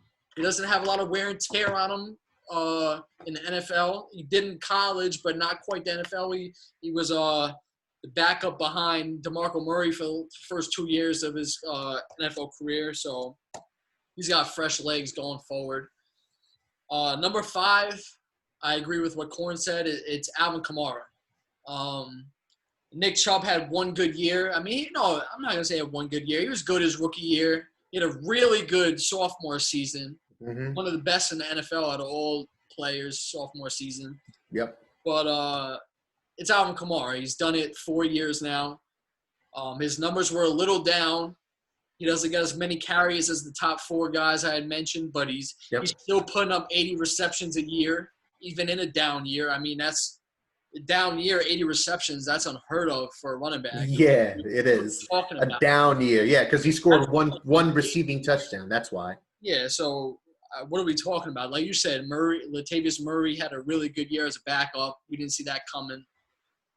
We thought Kamara would have more carries as the workhorse last year with Ingram leaving to the Ravens, but he didn't. But I have Kamara as my number 5. I love Kamara. He led me to a fantasy chip his rookie year. I drafted him when he should have been undrafted. I'm a GOAT. There we go. I just want to add that. So I didn't put Kamara in my top 5. I did briefly mention him, but part of the reason is just because I think the fact that they have so many mouths to feed is why I don't put him in the top 5. I just think it'll be hard for him to really vault into a top 5 when you have so many good running backs, especially guys like a Cook or Barkley, Zeke, McCaff, even Josh Jacobs, who I mentioned, who should be featured heavily in their offenses. So I think Kamara could easily get into the top 5. So I don't have any gripes with your guys' top 5s. For me, that's why I didn't include him. And then one guy that Dan did mention briefly is Aaron Jones, who had a phenomenal season for the Packers. So I don't want to forget him. But he's one of those guys that I think might fit into that. It's going to sound harsh with that one-year wonder type. I don't think he's someone that's going to repeat that year after year. I still think he'll be good and still be a focal point. But I think with Rodgers there and some of the other weapons like Devontae Adams, I don't know. Is he going to get 16 touchdowns again and almost 50 receptions? Yeah. I doubt it. I think that'll be the best year of his career. And he could still have very productive seasons, but I just don't see him profiling as that type of running back that's going to be doing it year in and year out. And considering that they also have Jamal Williams, they drafted A.J. Dillon in the 2nd round, naturally you assume, unless they're going to tote a rock 500 times with their 3 running backs and forget they have A.Ron out there. You done messed up, A.Ron. He has a good yards per carry. Yeah, but they're not gonna forget who they have at quarterback, right? And how they got there. So actually, one quick question before we move to receivers. I was going to mention this before, but I got sidetracked. Why no love for Leonard Fournette, who I've seen get a lot of love in fantasy circles and in fantasy drafts and fantasy experts and stuff like that all over the web. Why no love for Fournette, and why no love for Dak Prescott? Because we know what Dak did last year. The stats were there, 30-plus touchdowns. The touchdown to interception ratio was impressive. I think he was 2nd in the NFC in passing yards or something like that. Maybe even led. I don't know, 2nd behind, I think, Jameis. But why no love for Dak, and why no love for these other guys? What's going on here? Why no for Fournette, Dak, etc.? All right. Speaking of Dak, he's borderline top 5. I think people are actually sleeping on Dak. If you look at the numbers, Dak has been great the last couple seasons. Yo, last year was really eye-opening. I was looking at his stats, and it's really fucking eye-opening. You know, I know what great quarterbacks do is they make wide receivers. They make their targets better. And Michael Gallup was one of the most improved players last year. And he kind of made that. I don't want to say he made him. Gallup was kind of a sleeper going into the last year, but he made Michael Gallup. I mean, he turned into a great number 2 wide receiver. I don't know how that's going to play out with Lamb now and Cooper and him, but Dak, he's not top 5 yet. I mean, when you talk about top 5 quarterback, that's the most important player on the field, and there's just legends with goals in front of him. There are. So I don't want to put him in front of a Brady, a Breeze, or a Rodgers yet. I wouldn't even want to put him against ahead of Watson, Wentz. I think he's right there. He's right there. With he's right there. Watson or Wentz. Wentz and Watson have injury issues, and Dak hasn't experienced that yet. So he has that going for him. He just has to get the win. He's got to get more playoff appearances going.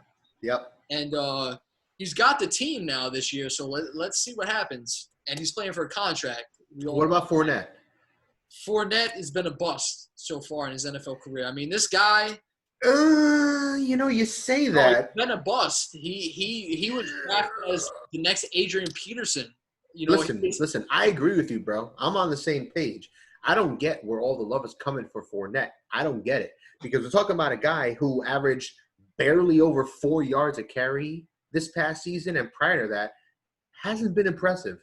I know that's not the end-all, be-all, but I know Bob in particular, when we were talking about like Frank Gore and Maurice Jones-Drew and shit like that back in the day, and Steven Jackson, and even recently, we're talking about like, for him, like yards per carry is what separates you. Yeah, it's great if you're top 5 in the league in rushing, but if you're averaging fucking 4.1 yards a carry, are you really that effective? Are you really that good? Or does a team have no fucking choice but to feed you?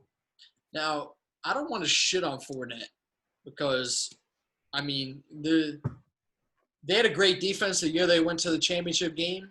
But, I mean, and he was a big piece of that. That offense was trash. That offense was trash. It was all defense and clock control. Best player on that offense. Yes.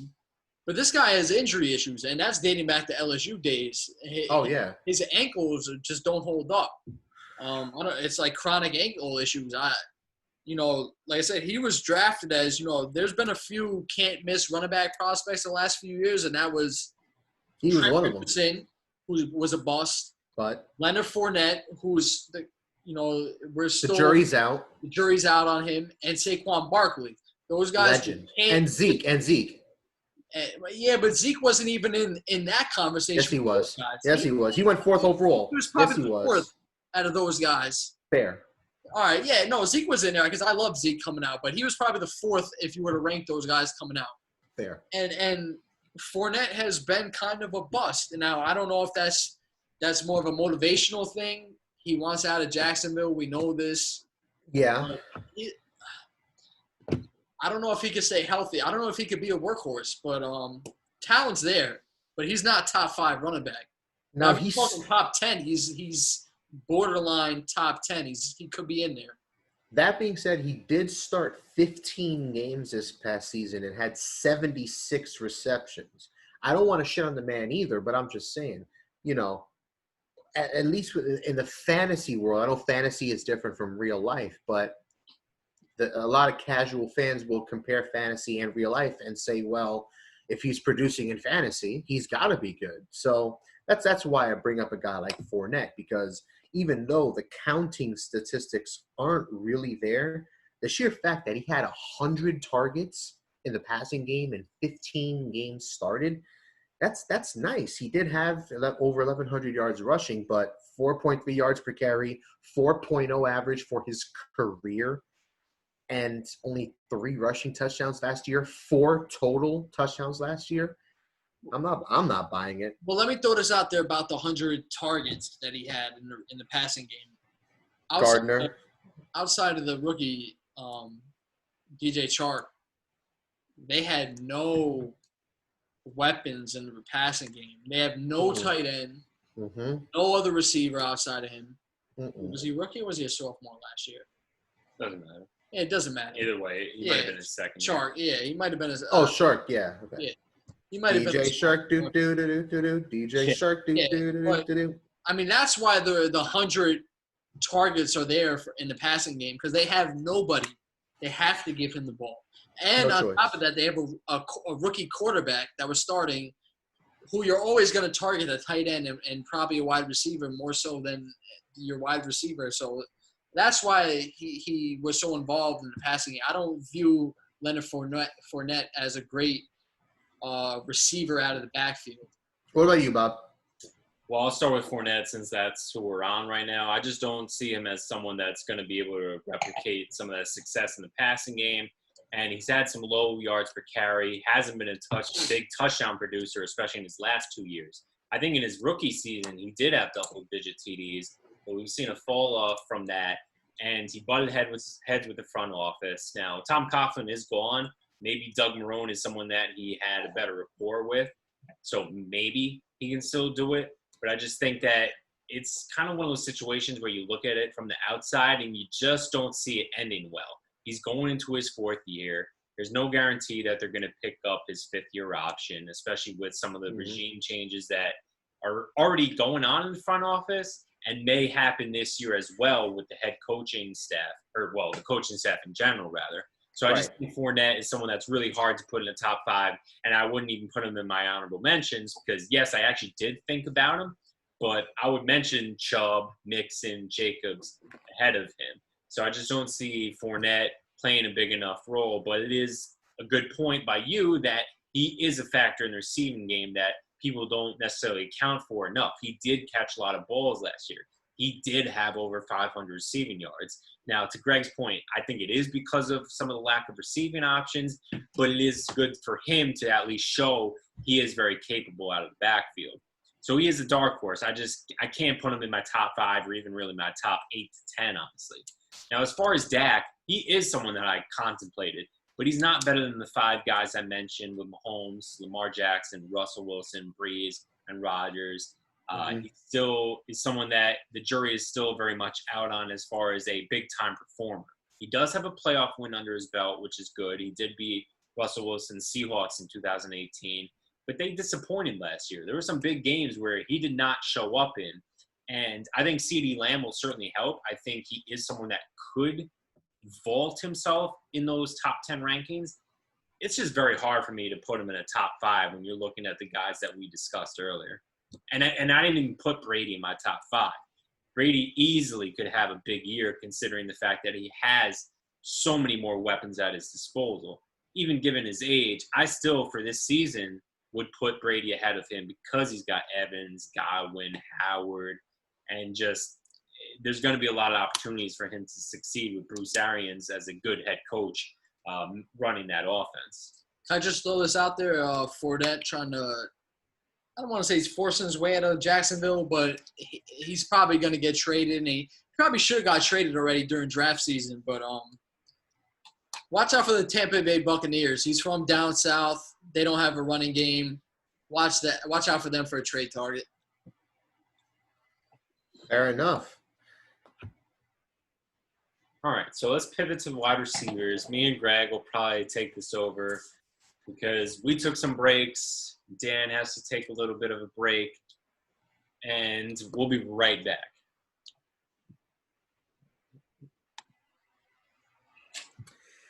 And we're back for part 2 of our rankings episode. I'm Dan Kornhauser. I'm Bobby Hunt.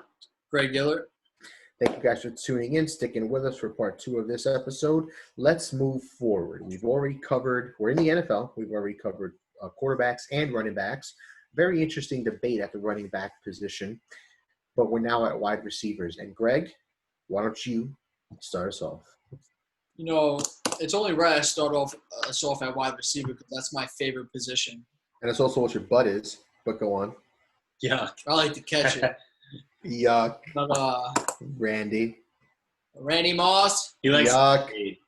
Gross. My number one, it's crazy that my number one wide receiver has actually switched teams this whole season. I'm going to say DeAndre Hopkins is my number one wide receiver. And this was tough because there was 3 guys that I was debating at for my number one. Definitely. But you want to know what? DeAndre Hopkins does it every year. It doesn't matter if it's Matt Castle throwing to him. Doesn't matter. It could be me throwing to him. He's going to have 90 catches. He's going to have 1,300 yards. He's going to do it every year. And so for that, I'm going to say it's DeAndre Hopkins, my number one. Okay. And going forward, his production only looks more promising than it did in the past. So DeAndre Hopkins. Number 2 was also number hard because, like I said, all my top 3 you could mix and match however way you want to do it. I think we will too. I'm going to say Mike Thomas is my number 2. He's coming off a year where he broke the reception record. He has Drew Brees as quarterback for at least one more year.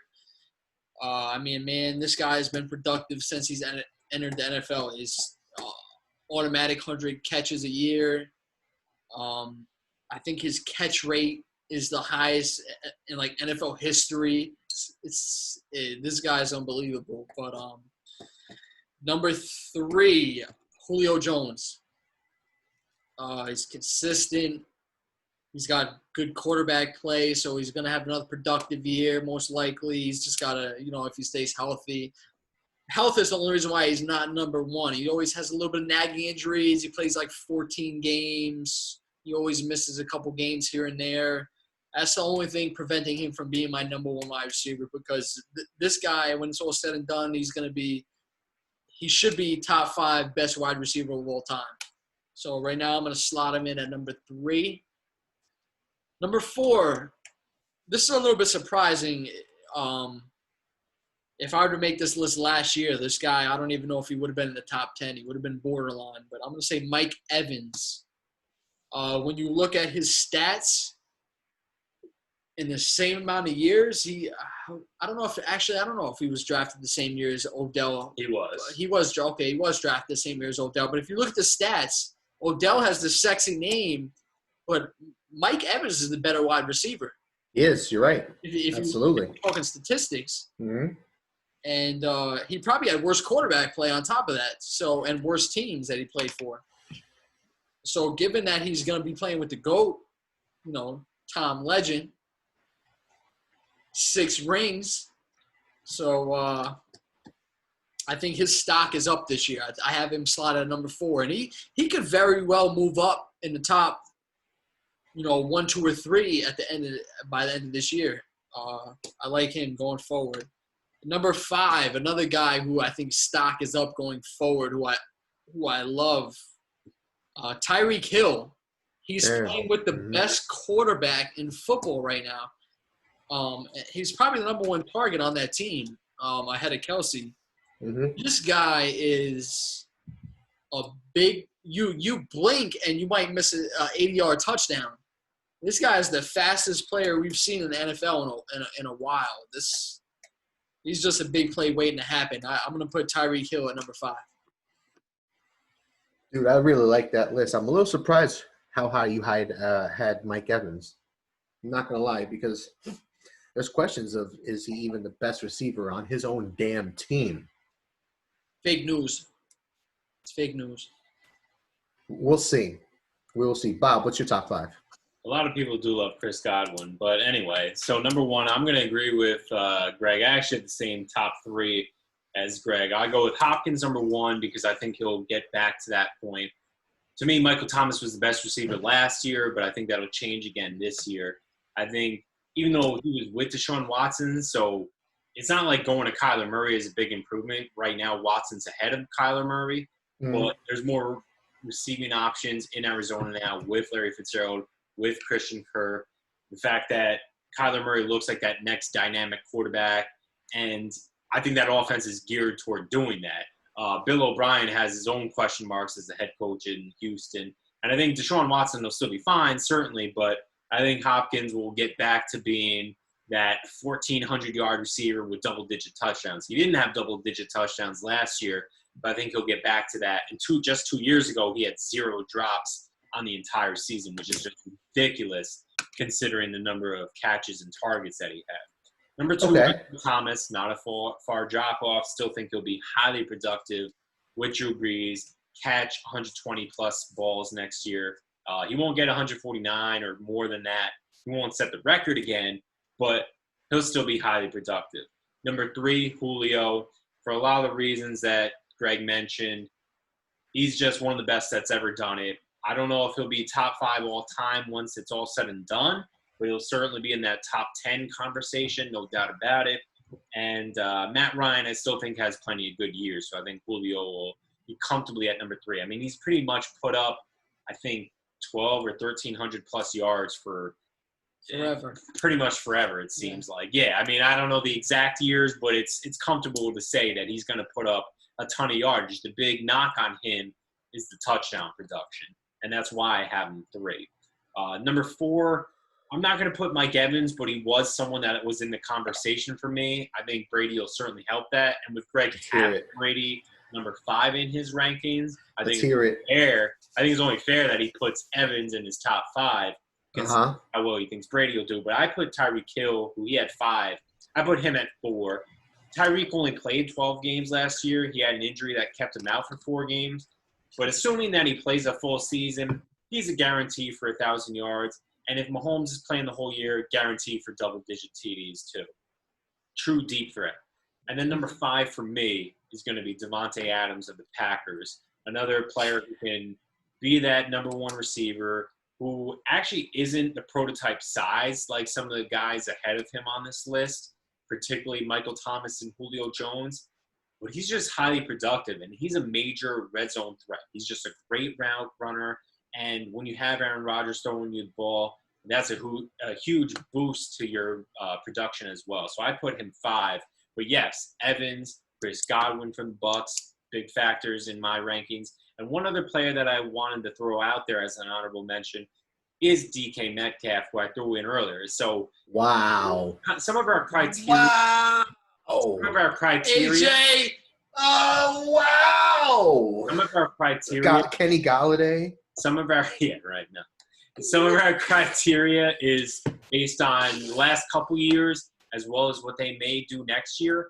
And you got to factor in who's going to ascend, who's going to be that next player. I didn't even put him in my top 5, but young players are eventually going to get into these rankings. That's how someone like Dalvin Cook got into my running back rankings, is based off of last year. Did anyone have him as a top 5 running back at this same time last year? Absolutely not.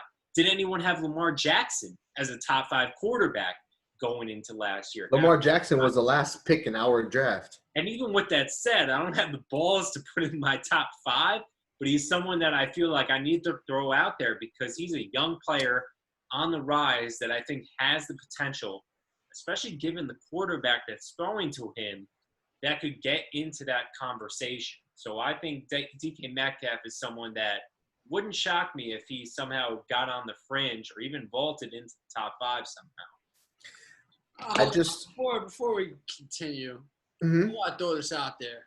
Let's hear it. I'm going to throw DK Metcalf's college teammate out there. I mean, Metcalf has the better quarterback he's playing with in the NFL, but, I mean, A.J. Brown is the sophomore wide receiver to look out for. I mean, this guy is Julio 2.0 after he catches the ball. This guy's a running back after he catches the ball. DK might be he might have more vertical leap. He might be faster in the 40, but he's not A.J. Brown. Let's not kid ourselves. Go ahead, Cole. Do you feel better? I'm going to kid after you embarrassed yourself on the air? No, I mean, the numbers don't lie. Men lie, women lie, numbers don't. Yes. It's better than DK. It's better than DK Metcalf. I think Bob has been paying attention to your Madden stats more than real life. But whoa! What do we got against DK Metcalf? Didn't he have like 800, 900 yards last year? I don't give a shit. He's got he's got a shrimp boat. Anyway, so I'm gonna give you the real top 5 wide receivers in the NFL this season. Okay. Since Greg gave us the real running back rankings, I'm going to give you the real wide receiver rankings. Yeah, give it to us. You guys seem to be real fucking confused. Number 1 is Number one is Julio Jones, because as Greg said, this guy is on the path to being maybe a top 5 wide receiver of all time.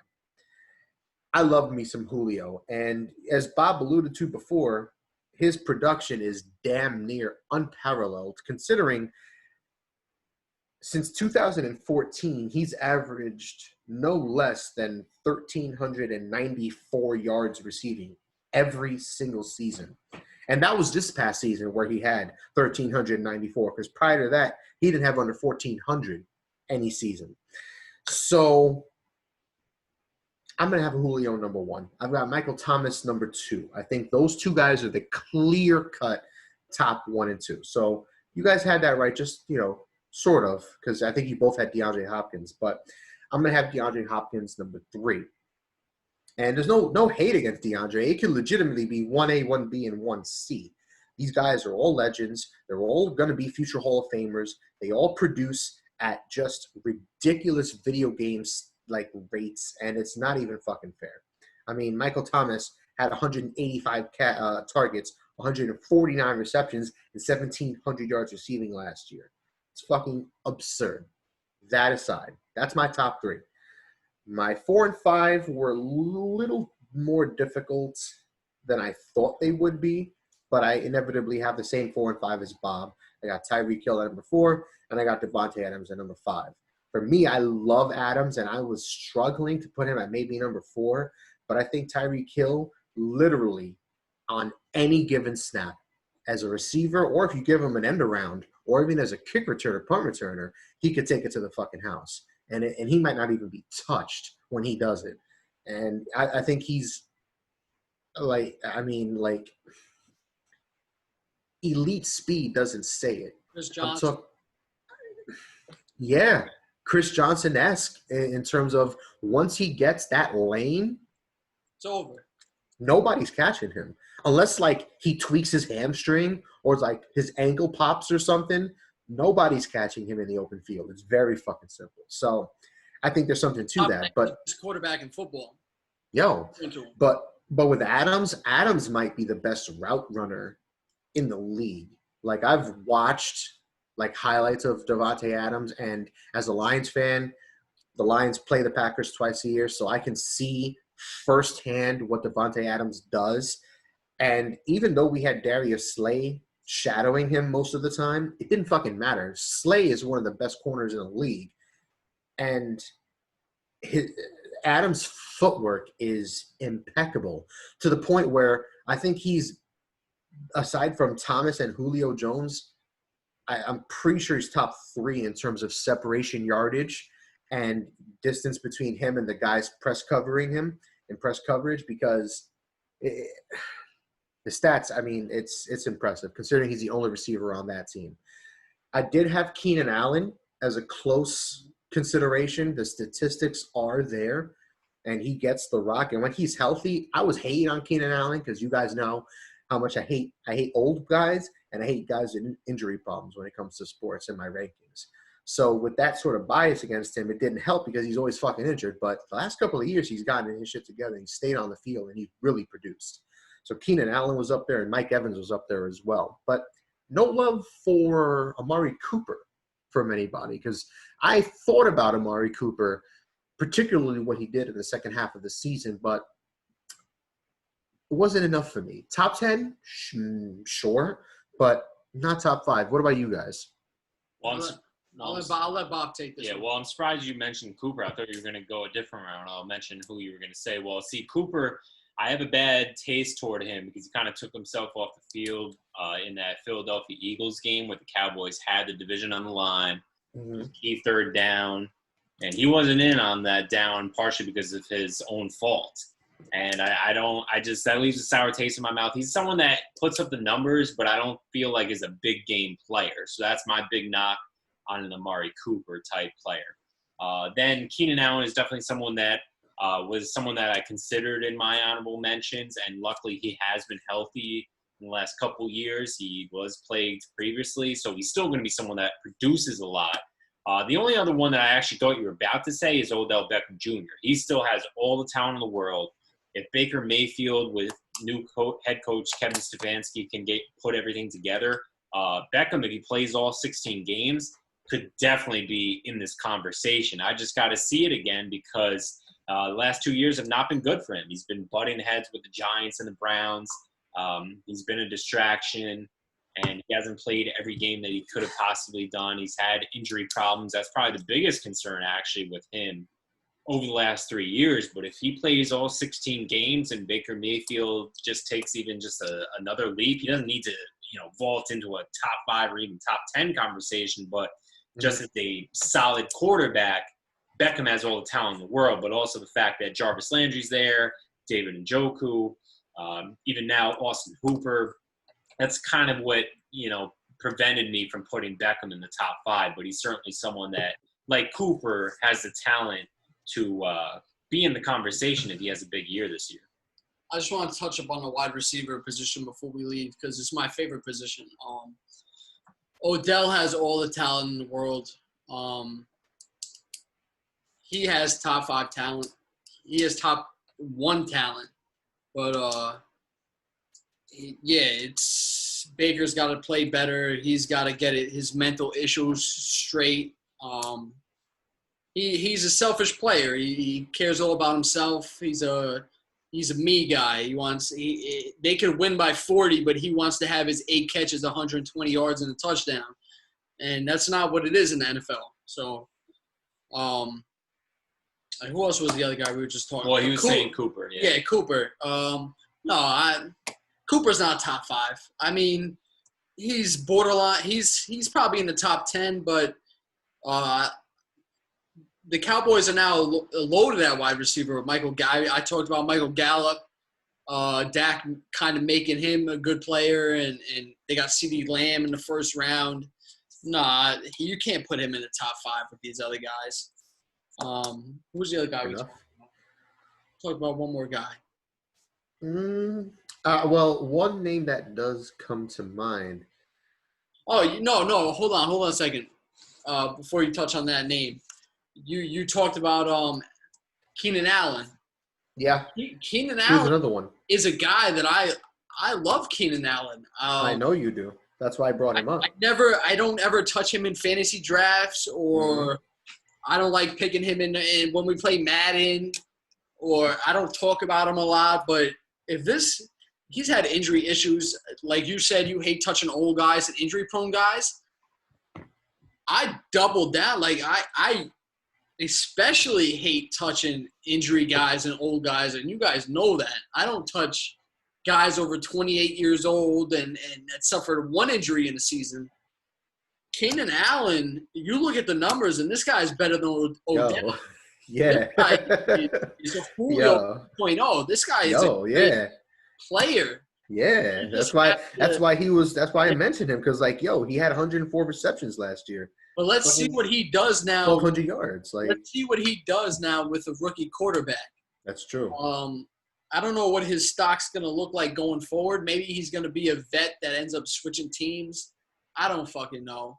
But Keenan Allen is a good mention in the top 5. Keenan Allen's one of those where I looked at his stats, and he had a couple of injury-prone seasons, and particularly 2016 was his bad one, but also 2015. But even in 2015, he had played 8 games, had 67 receptions for 725 yards.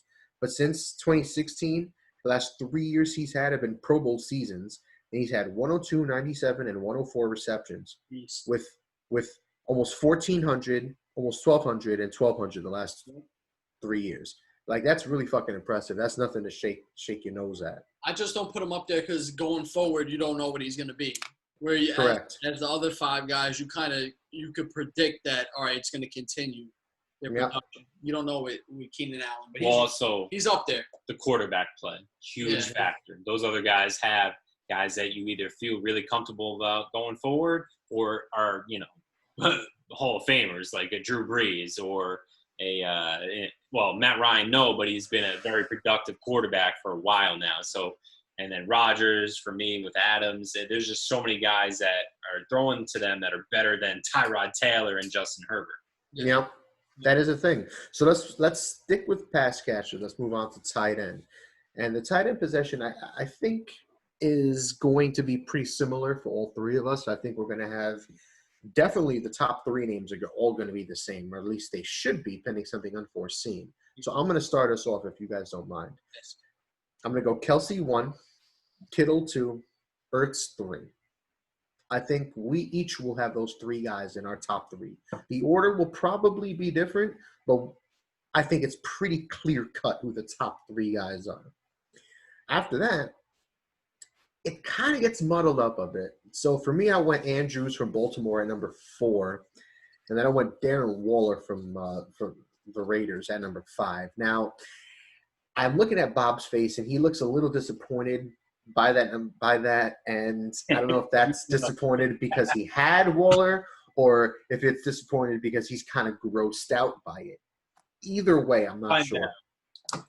But it was tough for me because I don't trust having Gronk quite yet at number 5 because the production has been there, but the injuries were a big question, which is why he retired. And yeah, he had the last year plus off, which should help with those soft tissue injuries and whatever other surgeries he's gone through. But I'm not sure. I'm really not. And you figure, okay, Evans and Godwin are going to stretch the field and really create separation in the middle of the field for a guy like Gronk, where an old-ass quarterback like Tom Brady, whose arm strength had already been shown to be deteriorating.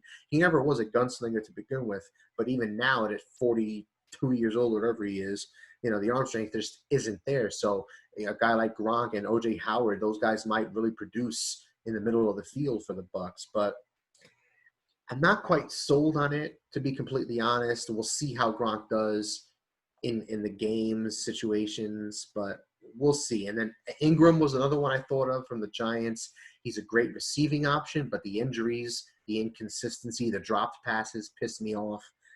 And then Austin Hooper, strictly because the talent was there. He dominated this past season.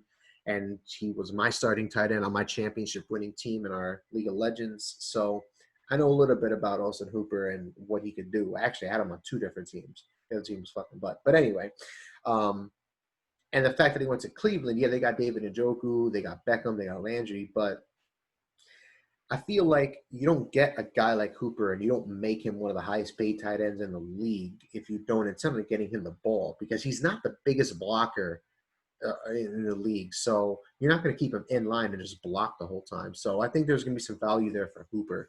But the tight end position is kind of weird. So I didn't know where to go with that 4 and 5. So I'm kind of going with like receiving upside.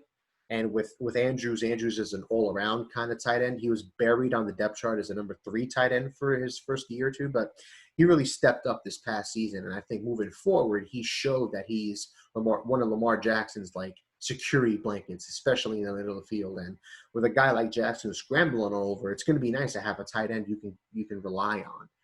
And it's not like coming out of Oklahoma that Andrews wasn't a good receiver. He was one of the better all-around tight ends when he came out into the NFL draft.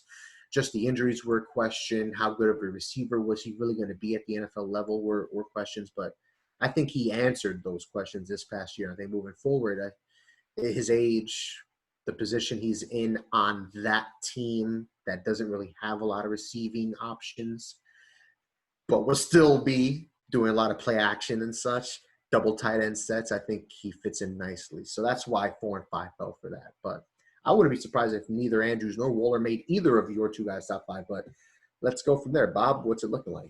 All right, well, number 1, I'm definitely going to have to go with T.J. Hawkinson. Yeah.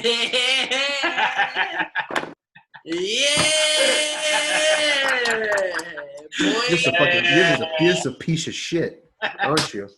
Yes. All right. So I was just kidding. That was to get a rise out of Dan over there. Yeah, he was about to leave the set because son of a bitch. But no, I do not rate T.J. Hawkinson number 1. Although I do still like his talent and think he can be productive, he does not touch my top 5, nor my honorable mentions. Number 1. You can touch my top 5. You hope so. You would love that, honestly. I would love that. If he was there, you'd be very happy. But I digress. Number 1 for real is George Kittle. So I'm going to agree with you on the top 3. It's going to be a version of Kittle, Kelsey, and Ertz. But I put Kittle number 1 just because he is a better blocker than Travis Kelsey. Kelsey's capable, but Kittle is consistently graded out as just one of the best players in football, period. Not only as a pass catcher, but also as a run blocker. So that gives me the impetus to put him over the edge over Kelsey, and also the fact that he's younger. He's someone that going forward and into 2020, I think is going to put up some monstrous seasons going forward. With that said, number 2, I have Kelsey very close behind him. This might be a 1A, 1B situation, if anything. Kelsey with Mahomes. Mahomes is light years ahead of Jimmy Garoppolo at quarterback. So I think Kelsey easily could be number 1. I'm just kind of projecting 2 alongside the run blocking with Kittle and Kelsey. So I put Kelsey a close number 2. And then I put Zach Ertz 3 from the Eagles. Carson Wentz, as long as he's healthy like he finally was again last year, he'll get him the ball plenty. He recently set the record for most receptions by a tight end, breaking Jason Witten's record. So Jason, messing up all their names. Zach Ertz breaking Jason Witten's record. I think he'll be number 3 for my tight end rankings. And then the reason I made the face earlier is because I have Andrews number 4 and I have Darren Waller number 5. Oh, no shit. Okay. Kind of that surprise to some people. They know that he did well last year, but he's someone that going forward should be able to maintain that status. And no surprise, it's because of Lamar Jackson. That offense is going to feature him heavily. Lamar Jackson is going to be pushing the ball down the field a lot. He's going to dump it off to his tight ends. And it's not just because, Lamar's limited or anything, because I don't think he is. It's just that's the offense. They run the ball a lot, and they have very good tight ends. They have Mark Andrews, Nick Boyle. Granted, they traded Hayden Hurst to the Falcons, but I think Andrews is going to have monstrous seasons going forward with Lamar Jackson as his quarterback. And then Darren Waller is just an athletic freak. He formerly was a wide receiver, but now he's a 6'3" or 6'4", 250-pound tight end for the Raiders, and they want to run the ball and throw to their tight ends. That's what John Gruden wants to do with that offense, and I think he'll be very successful there like he was last year. He was a revelation as a late-round flyer at tight end in fantasy, but he was also just productive flat out as a tight end in the NFL. So I have him 5. You mentioned Ingram. You love Noah Fant, who you love to call Noah Fant of the Denver Broncos, but I think he's another player that could be on the rise. And then, honestly, I know I mentioned him at the beginning, but Hawkinson was drafted 8th overall by the Lions for a reason. Stafford's still there. If Stafford's healthy, I see no reason why Hawkinson can't be the number 2 pass catcher on that team behind Kenny Galladay. You want to take it over, Greg, before he gets pissed off? My heart is racing right now. I'm so upset. I have the exact same top 5 as Bob, believe it or not. We actually agreed on something because his running backs were awful. But I agree with his tight ends. If you would have asked me a few years ago in my younger days, here we go.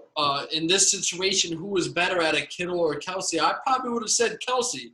I would have just been looking at numbers, receptions, yards, touchdowns. But Kittle's impact on the field is more than just numbers. This guy is the best blocking tight end we've seen, at least like a big-name blocking tight end with the production ever, maybe. This guy is – he'll give you 1,200 yards receiving and be the best blocking tight end in football. This guy's the best. He was the PFF's number 1 rated player in football last year. He is the best tight end. I agree with Bob. Kelsey could maybe take the number 1 spot from him because he has Mahomes as his quarterback and he puts up great numbers every year. But right now I'm going to say Kittle number 1, Kelsey number 2. Like Bob touched on, Ertz just broke tight end reception record 2 years ago from Tony Gonzalez. Jason Witten, sorry. 2 years ago. I'll put Zach Ertz number 3, even though his numbers were a little down last year. but I still believe in him as the number one target in the Eagles offense. Yeah. Even though Miles Sanders could take a little bit away from him in that passing offense next season, but He should. I put him as number 3 in the tight ends. And I agree with Bob. Andrews from Baltimore. I mean, he's only done it 1 year, but Lamar Jackson, he's the type of quarterback that's going to target his tight end so much in that offense. It's running back, tight end in the passing game, where he's just going to target those guys over the wide receivers. That I think Andrews, on top of him being, he's a tall. How tall is Andrews? 6'6". 6'6". Yeah, I think I said 6'3" or 6'4", but he's a fucking. might be taller than He's that. He's a big boy. Yeah. target. This guy is gonna get receptions in the red zone, and he'll probably have I'm predicting him to have double-digit touchdowns this upcoming season. He should be Lamar Jackson's number one target in the passing game going forward. And that's granted the Ravens sign maybe Antonio Brown, but that's on another topic, another day. Yeah, that's a whole nother topic. Number 5, you want to know what? If Gronk hadn't retired, maybe I would slot Gronk in here somewhere, but I like Waller. Like Bob said, I like Waller. He's an athletic freak. This guy runs the 4.4 like a wide receiver. I mean, he's tall. They don't have a lot of weapons in Las Vegas now. He should be the number one guy over there.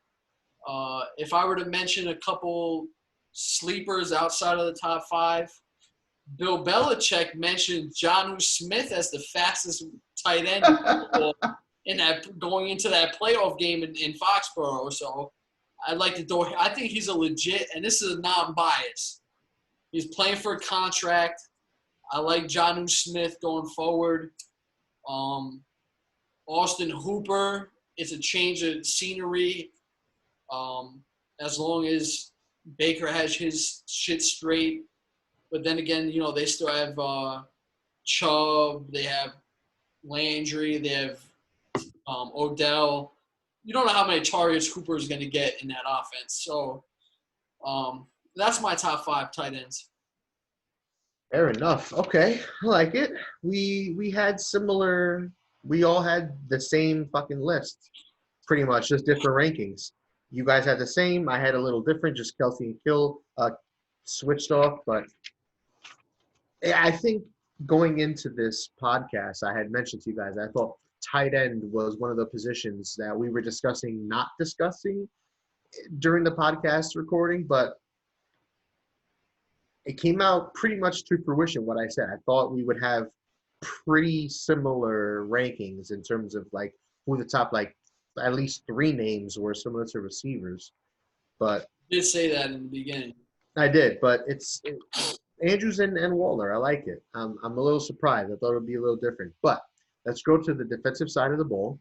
Let's go to the defensive line / edge rushers, where we rank them based on what Madden does. So if there are 3-4 defensive linemen, if there are 4-3 defensive linemen, it doesn't matter. They're defensive linemen / edge rushers. So with that in mind, Bob, give us your top 5 defensive linemen / edge rushers. I'm not going to lie. I'm still a little confused on what that means because are you saying 3-4 D tackles, D ends, and then 4-3? 3-4 defensive linemen. Anybody who lines up as a D lineman.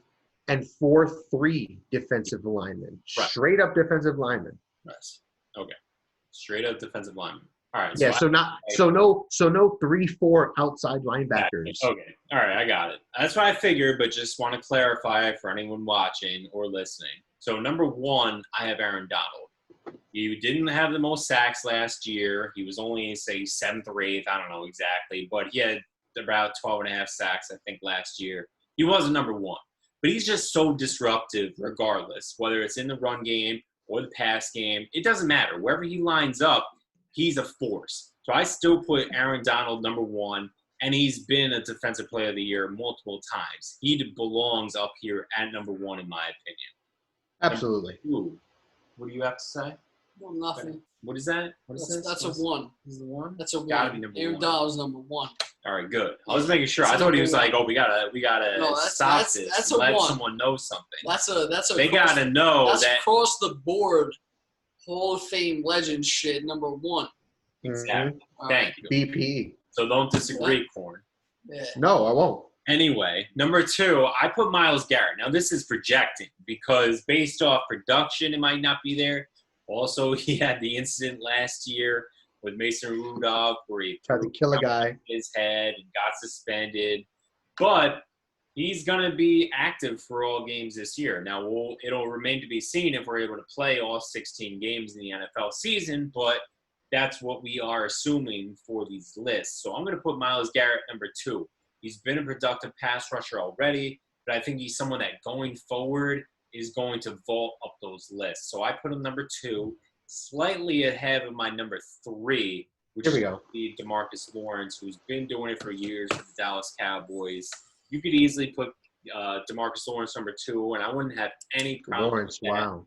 This is just a matter of Garrett's a kind of guy that was drafted into the league at number 1 and really has that prototypical size and strength and ability and that speed, that quickness, that burst to be a dominant pass rusher at the 4-3 defensive end position where he is lining up right now for the Cleveland Browns. So I think Garrett's 2, but it's very slightly ahead of someone like DeMarcus Lawrence.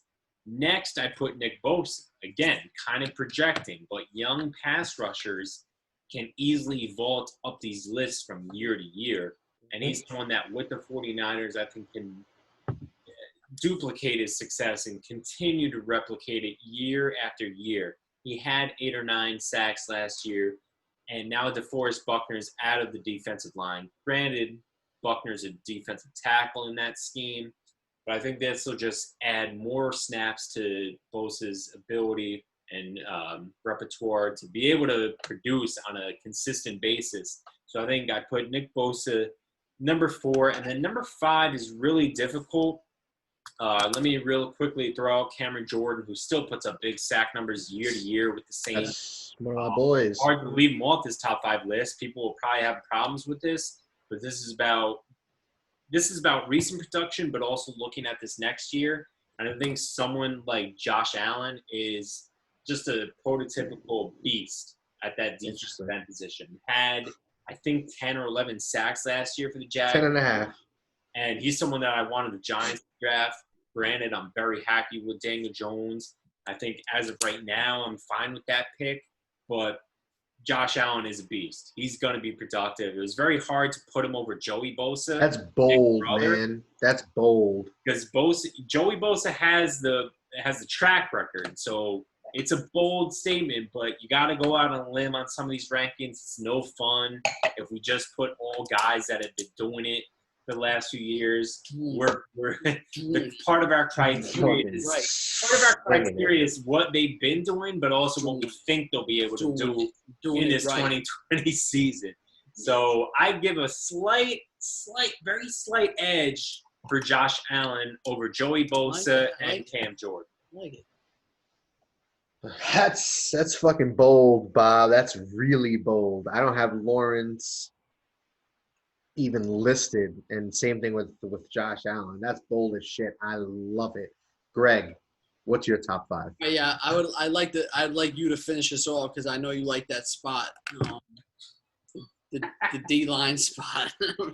I don't know what's funny. I don't know what Bob's laughing at. Finish it off. I know you had Sue.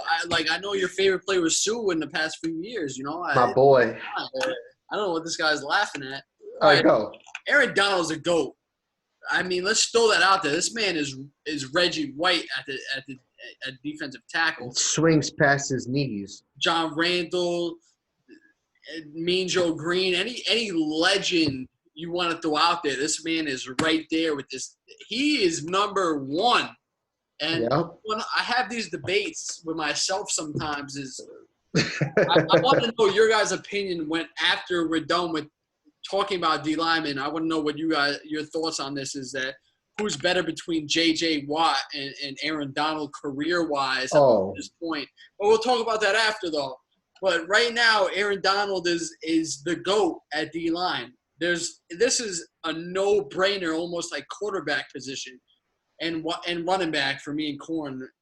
Bob's confused, but this is a no-brainer at D-line. So Aaron Donald, legend D-tackle, put him in the hole. He's done a hole already, on the wall already. The man's a GOAT. Yep. Number 2, I have Chris Jones. They're coming off a Super Bowl win. Okay. They're coming off a Super Bowl win, and this guy's only a year out from getting 15.5 sacks at the interior line position, which is one sack every game for the last 10 games of the season. Something crazy. You're putting him in the Aaron Donald conversation at that point with the sack numbers. That's my boy. That's another one of my boys. Now, I want to throw this out. This guy is going to be a free agent after this year. So let's see what happens with that. But I have him as number 2. He's got the numbers. He's got the ring. Makes the impact. Move on to number 3. I'm going to go Myles Garrett. This guy's a stud. What else can you say? Number 1 draft pick. Can't miss prospect. Double-digit sacks, I think, every year, if I'm not mistaken. Yep. I'd have the numbers. Yeah. Well, no, you're right. He is on his way to being one of the best DNs in the game. Number 4, I agree with Bob here. I'm looking towards the future. I'm going to go with the younger Bosa brother with Nick in San Fran. Wow. Yeah. Wow. Yes. Wow. I'm going with the younger Bosa here. Did he win Defensive Rookie of the Year? I think he did, didn't he? He did, right? It wasn't Josh Am I mistaken? Allen, I know that. All right. It wasn't Josh Allen. Defensive Rookie of the Year.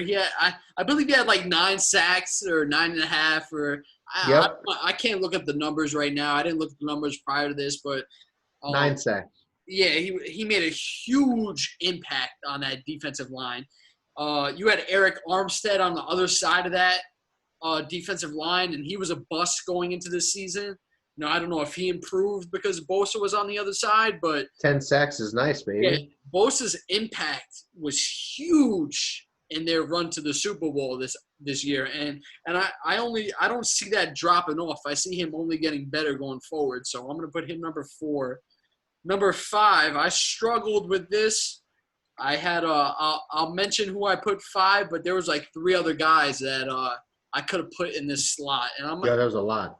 And I usually don't go. I'm going against my grain here, where I don't like injury prone and older guys. But J.J. Watt, I mean, he's right there, and maybe even better than Aaron Donald as the best defensive player in the last decade of football. So you got to throw him in there as in the number 5 on the defensive line. Just add and he was productive last year. Let's not act like he wasn't productive last year. So, but he has some health issues. But I'm going to put him at number 5. But I just want to make some honorable mentions. I like the older Bosa brother, Joe. I like Joey Bosa. I think that defense is only improving. Cameron Jordan, like Bob had mentioned, this guy is borderline Hall of Fame. He's on a winning team every year. He's consistently one of the best players on that defense. And I don't know if Bob mentioned him, but DeForest Buckner, who just got traded for a first-round pick to the Colts. Dominant. He is young, and he makes a huge impact on that defense and the interior defensive line, just as much as Chris Jones, just without the sack numbers. Just without the sacks, yep. But yeah, he could be right up there in the top 5 at the end of the year. So I just want to throw his name out there. He's 25, 26 years old. So That's my top defensive line. I like those lists. I like those a lot, but there's one name neither one of you gave some love to, and I'm gonna give that man some love. So number one, of course, I agree with you guys, is going to be Aaron Donald. For me, number two, my number two defensive lineman is going to be J.J. Twat. Despite my joking on his name, aside from Aaron Donald, I think you guys would be hard pressed to find a defensive player, at least in the last decade, that had a run like J.J. Watt had. Watt had 20 sacks, like like back-to-back years, or 2 out of 3 years, or something crazy like that. Just This guy was dominated. predicting him to break the record for like 3 years in a row or so. Yeah. This man led the league in like pass deflections. Let's not fucking forget about that. That's why I'm throwing my arm up like this. I'm not making jokes at your pick for number two. No, yeah. Deflecting passes like he was the fucking number one cornerback in the league. The only question about J.J. Watt is his health, because it has been mostly questionable the last couple of years. It's been a problem. But when he's healthy, there's literally no one aside from Aaron Donald who can block this guy. Aside from the best defensive players, we're talking about Donald and then J.J. Watt. But you guys didn't give enough love to this next guy. My number 3 guy on my list, it's got to be Cox. It had to be Cox. Fletcher Cox. Great play. I love me some Fletcher Cox. We're talking about maybe the best strength-wise interior rusher besides Aaron Donald. Donald can push 2 offensive linemen trying to double team him into the backfield, and Fletcher Cox is one of those guys too. His strength is unparalleled compared to some of the other guys in the league. So 1, 2, 3, Donald, Watt. 3 is Cox. 4 and 5 was tough for me. 4 and 5 was tough. But 4, I'm going to go with Jones, Chris Jones from Kansas City. As Greg had described, his pass rushing is elite. He's one of the better pocket pushers in the league. And while I think Cox rivals Donald in terms of strength from the interior, I think Jones rivals Donald in terms of disruption from the interior, because Chris Jones can close and get those sacks, as Greg had mentioned earlier, but he's also someone who gets the pressures and hits the quarterback. Quarterback hits are just as important as sacks or forced fumbles from quarterback hits, whatever, because if you could pressure the quarterback, especially from the interior,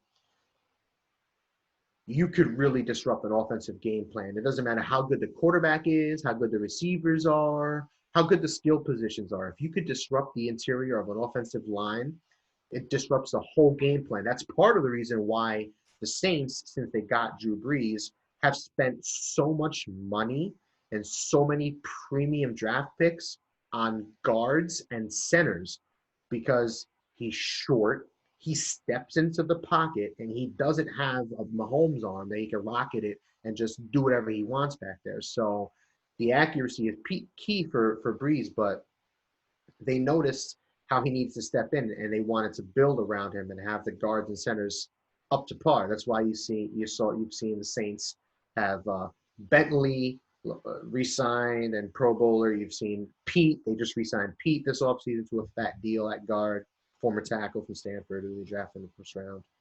So that's huge. But anyway, so Donald, Twat, Cox, Jones, and finally, this last one's tough, but I'm going to go with Cam Jordan. I'm going to go with Cam Jordan from New Orleans. The stats are there.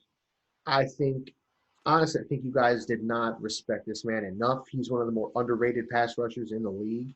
Aside from like Khalil Mack and Von Miller, we're talking about, and Aaron Donald, we're talking about the 4th or 5th best statistical producer, which you guys know how much I care about numbers and stats. But the stats are there. The pressures are there. I think Aaron Donald and Von Miller are the only 2 defensive players in the league who sit ahead of Cam Jordan in terms of pressures in the last couple of years. And he has 15 batted passes, which adds to his value. So I'm going to go with him. And, just for shits and giggles, he had 15 and a half sacks this past season. So, you done? Yeah.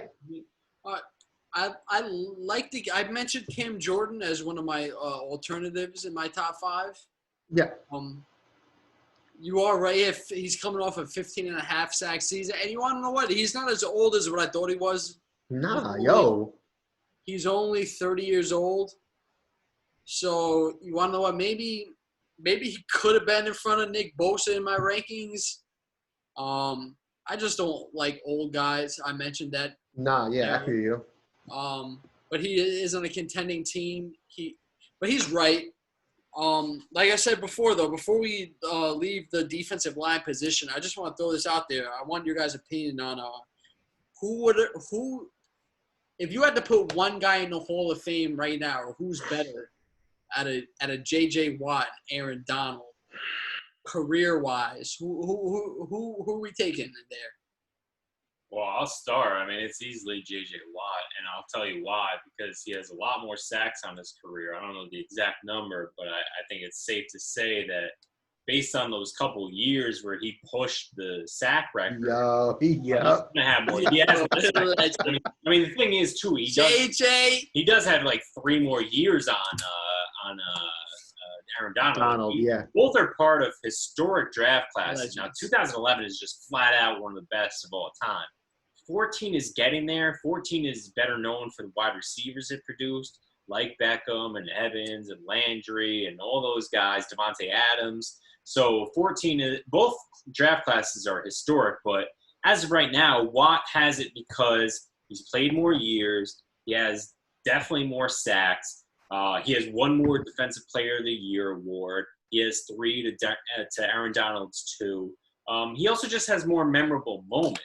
Now, Aaron Donald's a monster, but I even remember when J.J. Watt, I think in his rookie season in the playoffs, took a pick to the house against the Bengals in the playoffs, his first playoff game ever. So I feel like Watt has the production, has more Defensive Player of the Year awards, and has more moments. And then even off the field, you consider how much money he raised for Hurricane Harvey that deeply impacted Houston. Now, granted, that's not football related, but in perception of the people that vote on these types of things, I mean, granted, they're both going to wind up Hall of Famers, but in terms of right now, with that kind of question, I think it's no doubt that Watt has been the better player as of right now through his career compared to Donald. I'm going to agree with Bob. It is really fucking close because, as Bob said, the disruption is there, the stats are there, and the sheer fact how dominant Aaron Donald been speaks for itself. But at least statistically, it is Watt because he had 2012, 20 and a half sacks. 2013, he only had 10 and a half, but then 20 and a half, 17 and a half. And then in 2018, he had 16 sacks. I mean, that 4-year stretch from 2012 to 2015 it's outrageous. We're talking about a 2-time Defensive Player of the Year, 4-time Pro Bowler. I mean, it's really not even fair. He was getting picked. I mean, we do IDP in our fantasy drafts, just so everyone knows, but he was getting picked in like 7th and 8th rounds. 7th or 8th rounds, yeah, because he was that dominant. I think he won like 5th round. And then by comparison, a guy like Aaron Donald is a GOAT, as Greg had described, and he's definitely Hall of Famer, 100%. But even a guy like Donald only, quote unquote, only had 20 sacks once, 20 and a half in 2018. Granted, he's had 3 other seasons of the other 6 where he had 11 plus, which is amazing for a defensive tackle. But I think it's J.J. Watt at this point. Surefire, no question. If I'm picking 1 or 2, I'm picking Watt. I think going forward, Donald looks better, but Watt at this very moment is more right now. Yeah. Than right. Agreed. All right, let me touch up on that since I brought it up. I love both guys. Even that J.J. Watt is kind of like he's so fucking great that you can't hate him. He's in my division. He's like Peyton Manning, where I never hated Peyton Manning as a Titans fan. he is so good. And he's only 30 years old. I mean, we're talking about like maybe 2 or 3, like 4 years of injuries that they might have missed. When this guy was in his prime, winning 3 Defensive Player of the Year, we were talking about him with Reggie White. I mean, he was the guy. This was Lawrence Taylor. He was the best defensive player of all time. He was better than Lawrence Taylor. He was better than Reggie White. And I'm throwing it out. He was the best. This guy was making an impact in better than game, LT. pass I don't game, know deflecting passes, 20 sacks. I mean, and he wasn't on coke, which helps, but it don't matter. But Aaron Donald's a couple years younger. I think he's like 2 years younger than Donald. Aaron Donald's 2 years younger than Watt. But right now, I'm gonna say Watt. I think Watt could still have a couple more very productive double-digit sack seasons. Hell yeah, absolutely. Yep. I don't disagree with that one bit. Now, aside from D-line and edge rushers on the defensive line, let's go to linebackers. We're talking about 4-3 linebackers and 3-4 linebackers. So, Greg, give us your fucking linebackers. All right. This one was a little difficult. We matched a couple guys based on D-line and linebacker and edge rush. Mm-hmm. But number 1 is Mack. Khalil Mack. He's another guy where I don't think he ever reached the Aaron Donald, J.J. Watt level, but he's fucking right there. If those guys are right here, he's fucking right below that. He's the 3rd best defensive player in the past probably 10 years. Yeah. He's a Hall of Famer, or he's a shoo-in already. Another one. He's number 1. Number 2, and I actually forgot about this guy. I wasn't thinking about it. I was going to go to another shoo-in Hall of Famer here, but I'm going to go with a youngster who's only been in the league for a few years. Let's hear it. That's T.J. Watt. Nah. T.J. Watt. Nah, not twat. Yeah, twat. Not twatty. He makes an impact in the running game, passing game. His sack numbers are fucking off the chain. Number two? Oh, yeah. He's number 2? No, based on statistics and age, he's number 2. This guy's like 24, 25 years old, 25. I can't wait to hear who number 3 is. This guy's getting double-digit sacks. He's in the run game. He's not JJ, but we're talking about the Manning brothers of defensive players here. We're talking about a borderline potential Hall of Famer down the road here as a brother of JJ Watt. So I'm gonna put him number 2. Yeah, you heard it. You fucking heard it here. Sounds fucking terrible. You're not even heard it here. The guy's right. Yeah, I'm sure. I do. Von Miller, shoo-in Hall of Famer, 100 already, Super Bowl. I believe he won Super Bowl MVP against the Panthers. He's got the girth. This guy has 100-plus sacks. He's only like 30 years old or 31. I'm not looking up his age right now. He's been playing since 1987. He hasn't fallen off yet. I know Corn. I'm gonna throw this out there. We have a friend, Jay, Broncos fan. Mm-hmm. Corn shitted on Von Miller in the draft that year. This is dated back like 10 years ago. He didn't like Von Miller. No, hold on. I didn't shit on him. I liked Aldon Smith. Yeah. Well, Aldon Smith could have been. Well, he's back on Cowboys. Could have been. Aldon Smith could have been. It may have got like 50 sacks in 4 years, but he wasn't fucking quiet. That's not another topic. But Von Miller, number 3, he's still young. Even though we think that he's fucking old as shit, he's still young. He's a Hall of Famer already. He's number 3. Number 4, I'm going to go actually, I'm going to switch this up right now on the air. Here we go. I'm going to put Chandler Jones number 4. He's another guy who's only like 30 years old. And he's coming off a 19.5 sack season. This guy has – I'm not looking up numbers. I think he has like fucking 100 sacks already in his career. This guy is almost a Hall of Famer already. Almost. Terrible. I'm gonna. Oh man, he makes an impact in the passing game, so I'm gonna put him number 4. Want to vomit in my mouth. Number 5, Bobby Wagner. Outside of Luke Kuechly, he's the best middle linebacker we've seen the last decade.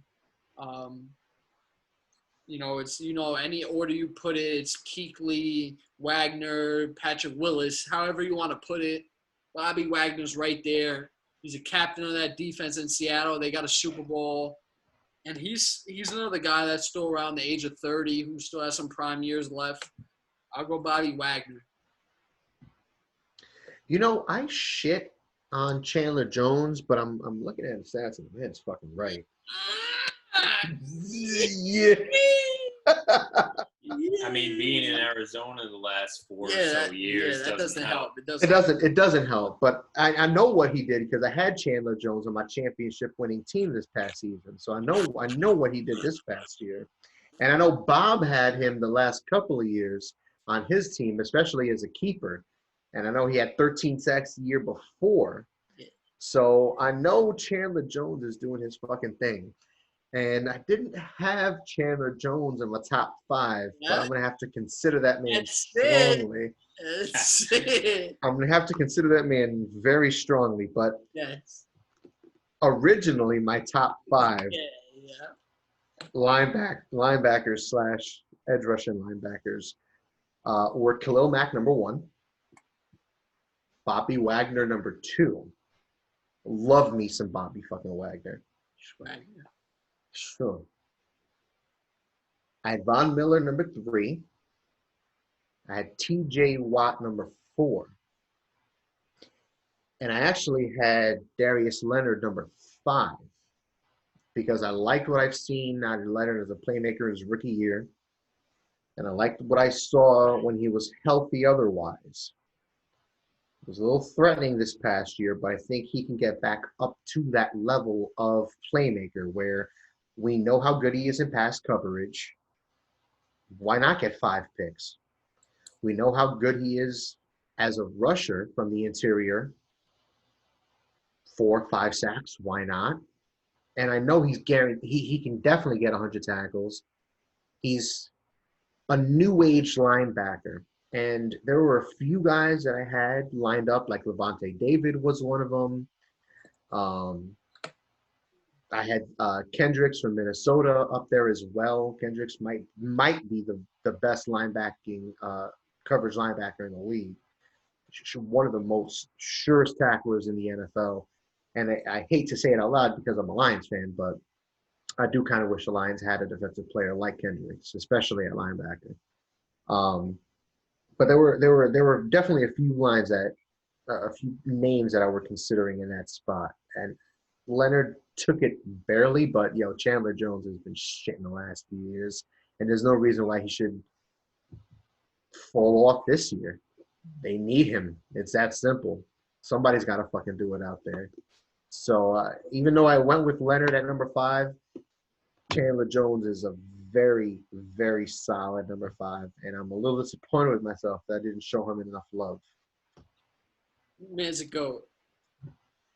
It's a tough ranking to do. I think it's arguably the toughest of all we've done. In my personal opinion, I think it's the toughest because you're combining these 4-3 linebackers, whether it's outside or inside, along with edge rushers in a 3-4, and the inside linebackers in a 3-4. So I'm going to agree with you. I think I still put Khalil Mack number 1. He had a bit of a down year last year, but he's been averaging 10 sacks a year over his 6-year career. Still puts up tons of pressure, and is still just an absolute menace that every defensive coordinator has to account for. And I don't think he's going to fall off just because he's whatever age he is now, 27, 28 or so. He's young. Exactly. I still think he'll be a big factor this coming season for the Bears. Number 2, I do put T.J. Watt. Now, it was tough. I had Watt number 1 originally because I really love him going forward. I put him number 2, but it could be like a 1A, 1B situation. He's just interesting. Okay. Really productive, and he has even more QB hits than Khalil Mack does. over the last couple of years. He's just been an absolute force as a pass rusher. 27.5 sacks over the last couple of years. I believe like 14 forced fumbles. So he's also a big factor there, which is extremely important if you're, forcing potential turnovers. And so he's just an impact player through and through. He could definitely be a defensive player of the year in the future. I would be shocked if he didn't get at least one. So they're 1 and 2 for me. Number 3, I put Bobby Wagner. I love him just like you do. Now, it's easy to put the pass rushers over these types because, well, let's be honest, guys like Wagner don't get the sacks. But he's still the captain of that Seattle defense, and he's just utterly important. And he racks up those 100 tackles plus every year. It's a given. It's like death and taxes. It's like just like a sure thing year in and year out. So I put Bobby Wagner 3, even though he is a 4-3 middle linebacker. If Luke Kuechly were still in the league, I would put Bobby Wagner and Luke Kuechly like 1A and 1B because Bobby Wagner is not Luke Kuechly, but god damn it, if he's not like a damn near clone and like the prototype for what you're looking for in today's NFL, the coverage linebacker, he can run stop, he can fucking blitz if you need him to. He is a short tackler. He's a leader on and off the field. He doesn't get hurt. I don't know what else you fucking want. Speaking of that, Luke Kuechly, I was thinking about him, but him, Brian Urlacher, Bobby Wagner, they're all the same player. It's like identical. Pretty much. They all led teams to the Super Bowls. They're all great. They don't put up the sack numbers, but they're good in the pass rush. They're great in the run game. Their impact is just as good as these 15-plus sack guys every year. And, Urlacher used to play safety at, was he, New Mexico State, Bob? Yeah, it was New Mexico. Yeah. Urlacher's already a Hall of Famer. Well, no, but Urlacher played safety before, so that helped his coverage skills in that era of football. But even now, you're right. These guys cover like safeties. Kuechly was an Urlacher clone. And I'll throw that out there with Patrick Willis also, who retired early. He's also a borderline Hall of Famer, just like Kuechly, who is – they're all identical players. Absolutely. Bob? Exactly. So Wagner, unfortunately, doesn't have a defensive player of the year like those other two guys do. But still, he's a very productive player who's the captain of that defense. So I put him number 3. Number 4, I put Von Miller. Now, if we're basing this off what he's done in his career solely, Von Miller would be way higher. He'd be number 1 of these guys. But because this is a factor of what they've done recently as well as what we project them to do next year, I put Von Miller number 4. He's 30 or 31. He came in the same draft class as Cam Newton. He was number 2 to him. I think 2011, that historic draft class that I alluded to earlier. I still think he's going to be able to put up double-digit sacks, but he had a bit of a down year last year. Obviously, did not help that Bradley Chubb was hurt for the entire season opposite him. So I think that's another guy that could wind up in these rankings in the future, but certainly isn't right now because he only had one season and then was hurt for last year. But regardless, Von Miller, great player, future Hall of Famer, Defensive Player of the Year, MVP winner in the Super Bowl. He's someone that belongs on this list still, in my opinion. And then number 5 was really difficult, but I do put Chandler Jones because he's a pass rusher. I'd love to project and put guys like Devin Bush of the Steelers, who I think will be a monster in that middle of that defense for the Steelers, but only has 1 year under his belt. Deion Jones of the Atlanta Falcons, a 4-3 middle linebacker. Big captain, great pass coverage. He's another player that is extremely important to his defense and impacts the game significantly for his team. But at the end of the day, it's hard to pass up these pass rushers, especially considering the production that Chandler Jones has given the Cardinals and the Patriots before that to his teams. He's just a major factor. He had 19 sacks last year, second to Shaq Barrett of the Bucs. And Shaq Barrett's another guy that we got to mention. He's someone that we wonder, is it a one-year type of deal? Is he going to be able to replicate it? So that's why we don't have him in our top 5. But say if we're here next year and he puts up another 15-plus sacks or so, he's going to be up there, of course. He's going to be one of those guys that we're going to have to show that respect to. But I love that you put Darius Leonard. He's someone that was in my consideration. Brian Burns of the Panthers is another guy that I think could take that leap even in just his second year this coming year. And then C.J. Mosley of the Jets was a great inside linebacker in the 3-4 for the Ravens for many years. Still very young. Unfortunately, he was only playing like 1 or 2 games last year for the Jets, but assuming he's healthy, is going to have a big impact on that defense that was already pretty good last year under Greg Williams. But if he's healthy, he's one of the best inside linebackers of a 3-4 in the entire NFL. Why no love for Daniel Hunter from Minnesota? Ooh. Both of you guys like young players. I know Greg has got a rock hard for young guys, and Hunter is only 25 years old. And we're talking about a young legend who came off of a very great season. Why no love for Hunter? Can I start off on that? Please. All right. So that was on the last category is D-line because Hunter's a D-lineman. But Aaron Donald, all right, you're not putting Hunter in that category. No. I love Chris Jones. I love what he does from the interior. I'm not putting him there. I'm not putting him with Myles Garrett. At number 4 I put J.J. Watt at number 4. I'm going to still give Watt the benefit of the doubt, just what he's done off his career. He's still only 30 years old. But at number 5, that was very tough for me in my D-line rankings. I put Nick Bosa, but honestly, I forgot about Daniel Hunter. I mentioned Bosa. I slotted him at number 5, but I also mentioned DeForest Buckner, the other Joey Bosa, and Cam Jordan. But Hunter, you can slot Hunter in there. I have no issue with that. He's got double-digit sacks the last 2 years. He's young. I think he's like 25 years old. Plays for a great defense, great defensive-minded head coach. They're a contending team in the NFC. I have no issue with Daniel Hunter being talked about up there. I just forgot to mention him. I'm not going to lie. I just forgot about him. He's up there. Well, for me, Daniil Hunter is a great pass rusher, but Donald, like we said, it's not even worth mentioning. We know what Donald's done, won 2 Defensive Player of the Years. Then when you look at Garrett and Lawrence, who are ranked ahead of him, they've also produced double-digit sack seasons and just have that prototypical talent that you look for against the run and the pass. Then it really comes down to 4 and 5. So if you're basing it off recent production in the last few years solely, then 100% Daniil Hunter should be in that top 5. But part of this is looking at the future and especially this upcoming season. So me, you look at Nick Bosa and Josh Allen, I just feel like they really do have the talent to be sustaining it year in and year out. Bosa with 9 sacks, Josh Allen with, I think, 10.5 sacks last year. I just think going forward, they're going to be able to do even better than that. Whereas Daniil Hunter last year, I think, had like 15.5 sacks, which is tremendous. Correct. Very good.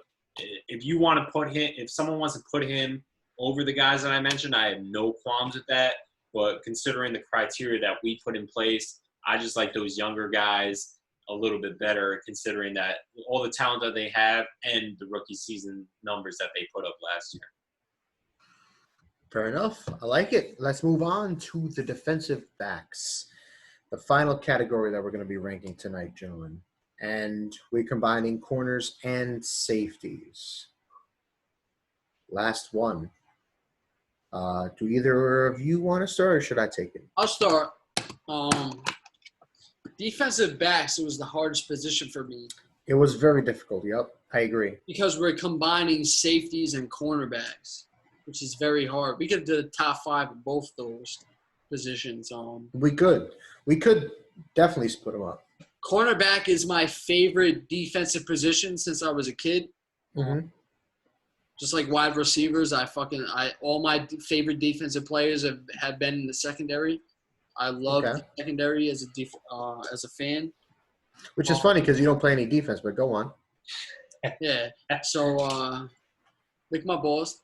Number 1, I'm gonna go the reigning defensive player of the year. I think it's hard to go against him. Stephon Gilmore from the Patriots. I mean, cornerbacks winning Defensive Player of the Year. I mean, that's not common. You usually No, it's not. see a pass rusher who get double-digit sacks every year. So I'll go Gilmore, number 1, best cornerback in the league. The second guy who I'm going to mention, there's a lot of controversy around his name. I'll go Jalen Ramsey. He got traded for first-round picks, going from the Jags to the Rams. The team didn't do as well as they should have. They underproduced with their wins, but I still have Ramsey at number 2. He's young.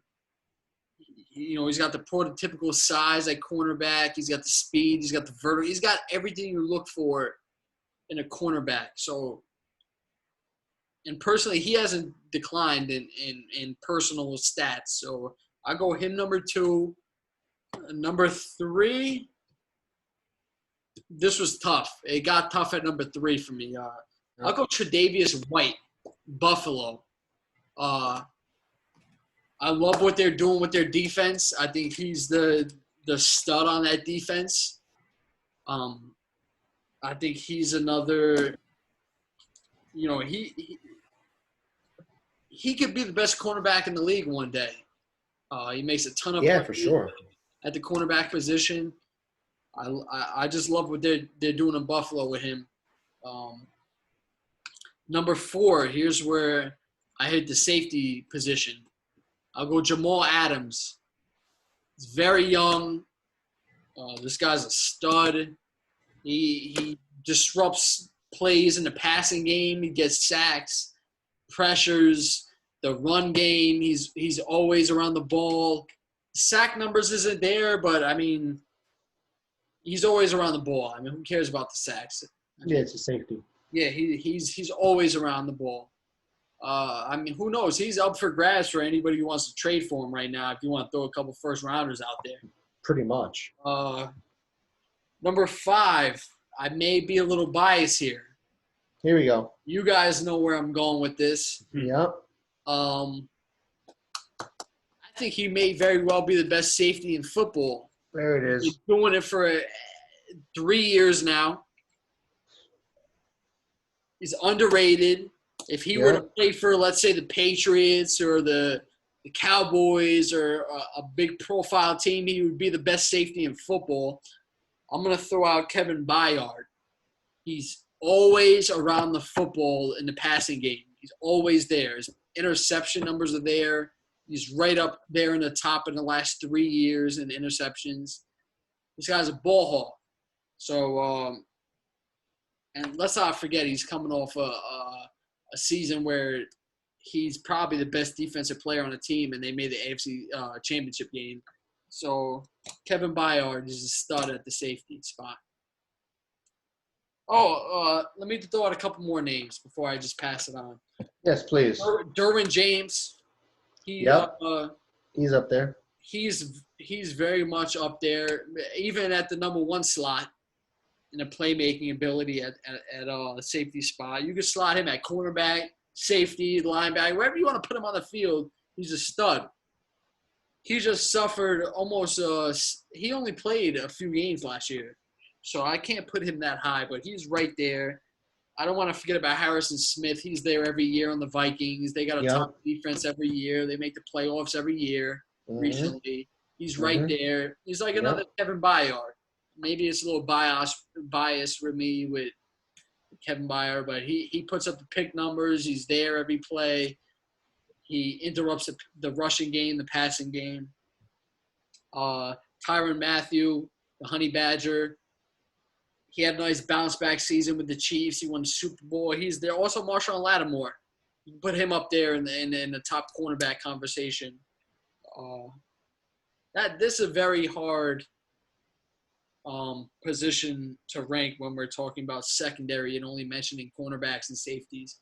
But that's my list. It definitely was. So, Bob, if you don't mind, I'm gonna go next. I'll take number 2 here.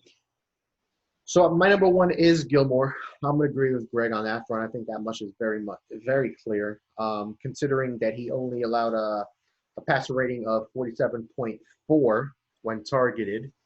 And say what you will, he's maybe the best zone corner in the NFL, even if that's all he does. And he's not much of a man-to-man corner like Darrell Revis or Tre'Davious White or Ramsey even.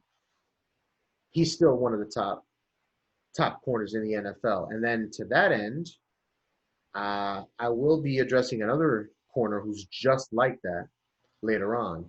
But I'm going to go Harrison Smith, number 2, from Minnesota. He's a playmaker. He's a leader. He's a short tackler. He's everything you look for in a secondary guy. Jamal Adams, playmaker in every way, shape, and form you can describe. Absolute playmaker, stud. Love to have him in Detroit. Now, 4 and 5, I was shuffling around 4 or 5 different guys, mostly safeties, to be honest. But with 4 and 5, I settled number 4, Tre'Davious White, who, aside from Gilmore, is probably one of the top corners in the league and damn near a shutdown corner if we ever had one.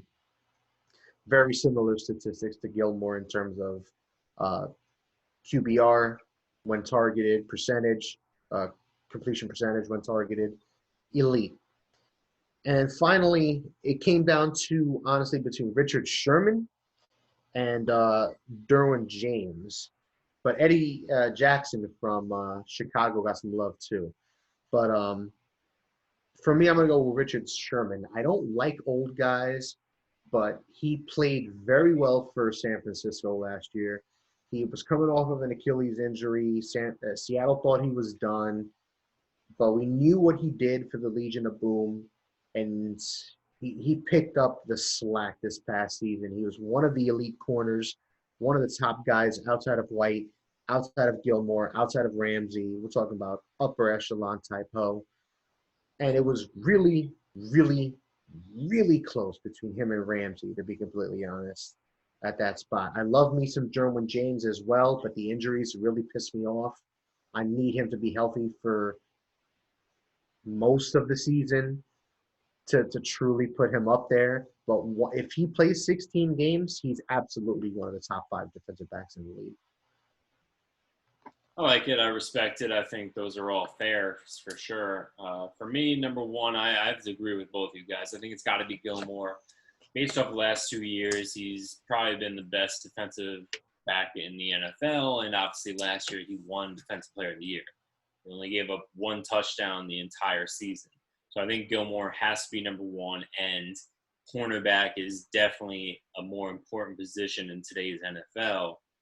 Probably actually ever. I mean, really, having that lockdown corner has always been more important than having a number 1 safety, for instance. So I think it's got to be Gilmore number 1. Number 2, I probably still go Jalen Ramsey. I think he still has just unbelievable talent and is someone that can lock down one side of the field. Will he be able to live up to those 2 number 1 picks that the Rams gave up? It's going to be hard because I don't think the Rams are going to ever be as good as they were in the season that they made the Super Bowl. But as far as his individual talent and production on the field, I think he'll be able to prove that he is one of the best corners in the entire league. So I do still put him 2.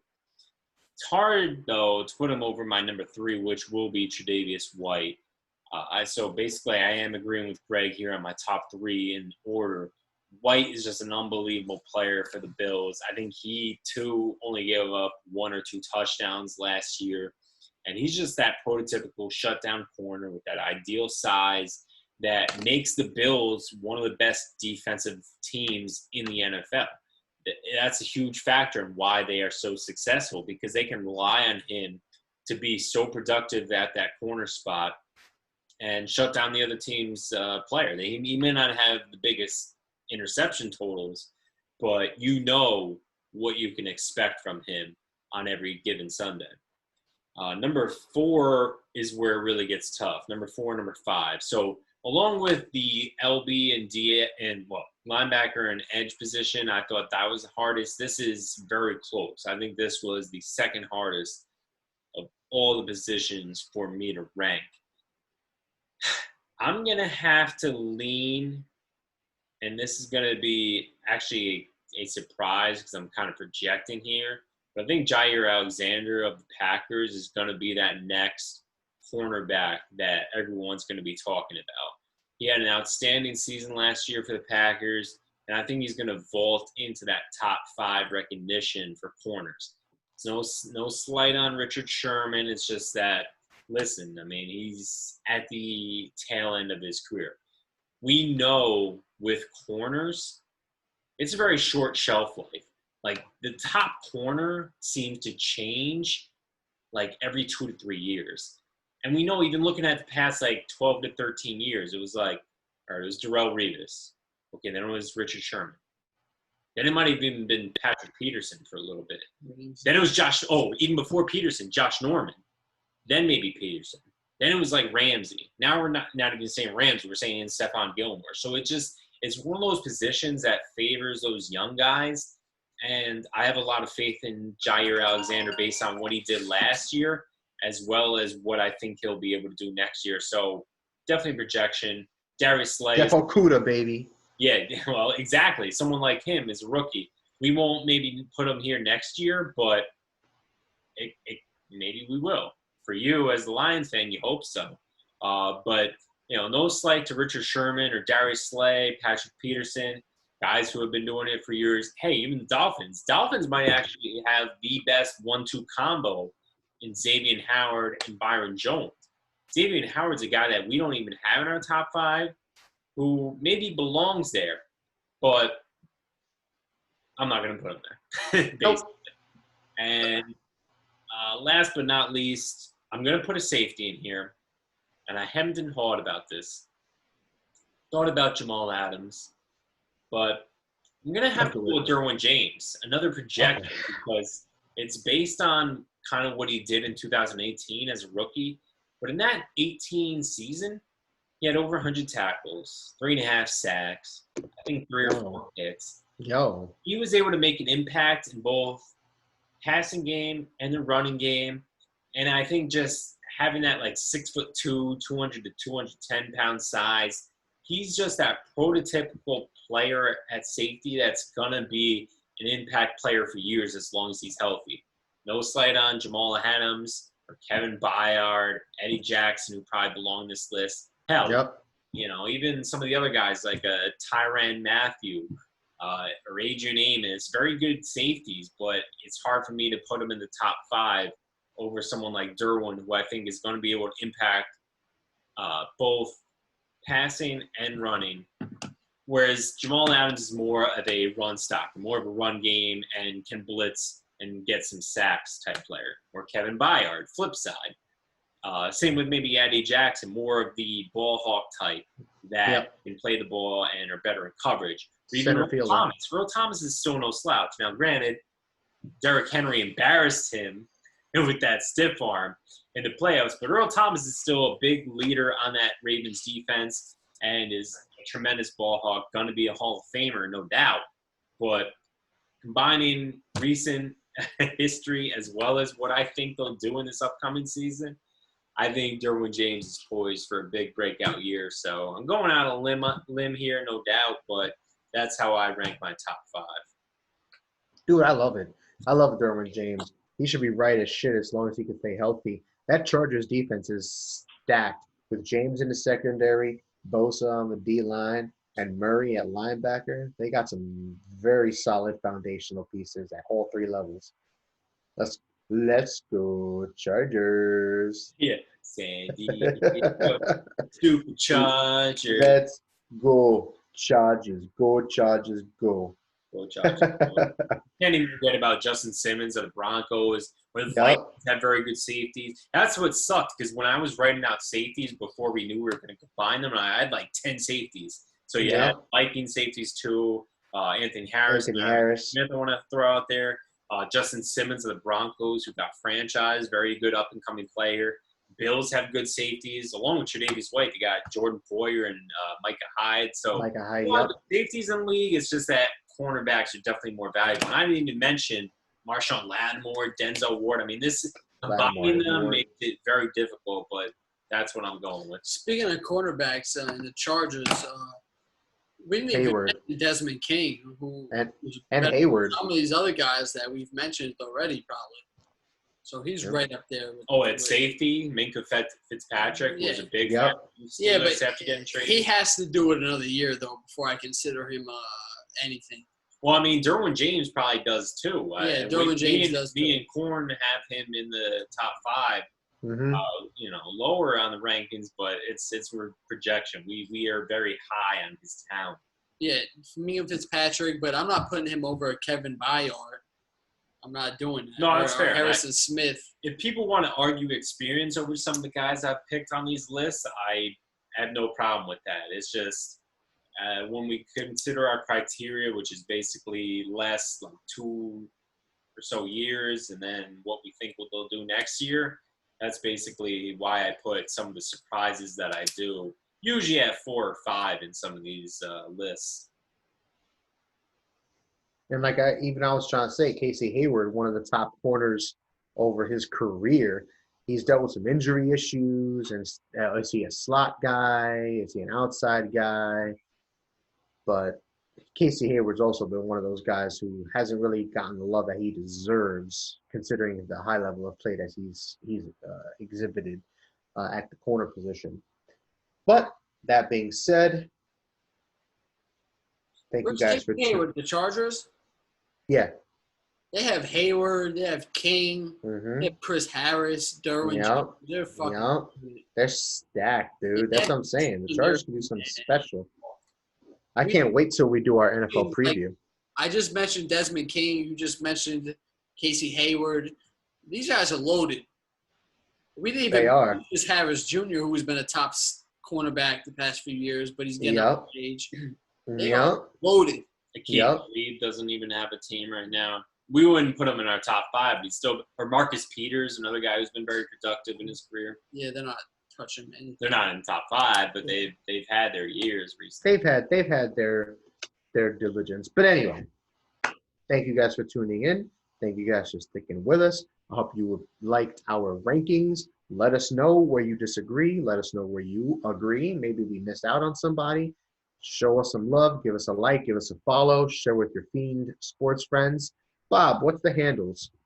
Well, that's DB Talking Sports, D as in Dan, B as in Bob, whether that's Instagram or Twitter. You can follow us there. And you can Google search Dan and Bob Talking Sports and listen on whatever your favorite podcast site is, wherever you want that to be. You can find us. Absolutely. With that being said, I'm Dan Kornhauser. Bobby Hunt. Regular. Thank you guys for tuning in. We look forward to catching you guys on our next episode. Who knows where we're going to go in that one, but it's going to be a good one. Thanks for sticking with us. We'll catch you guys later.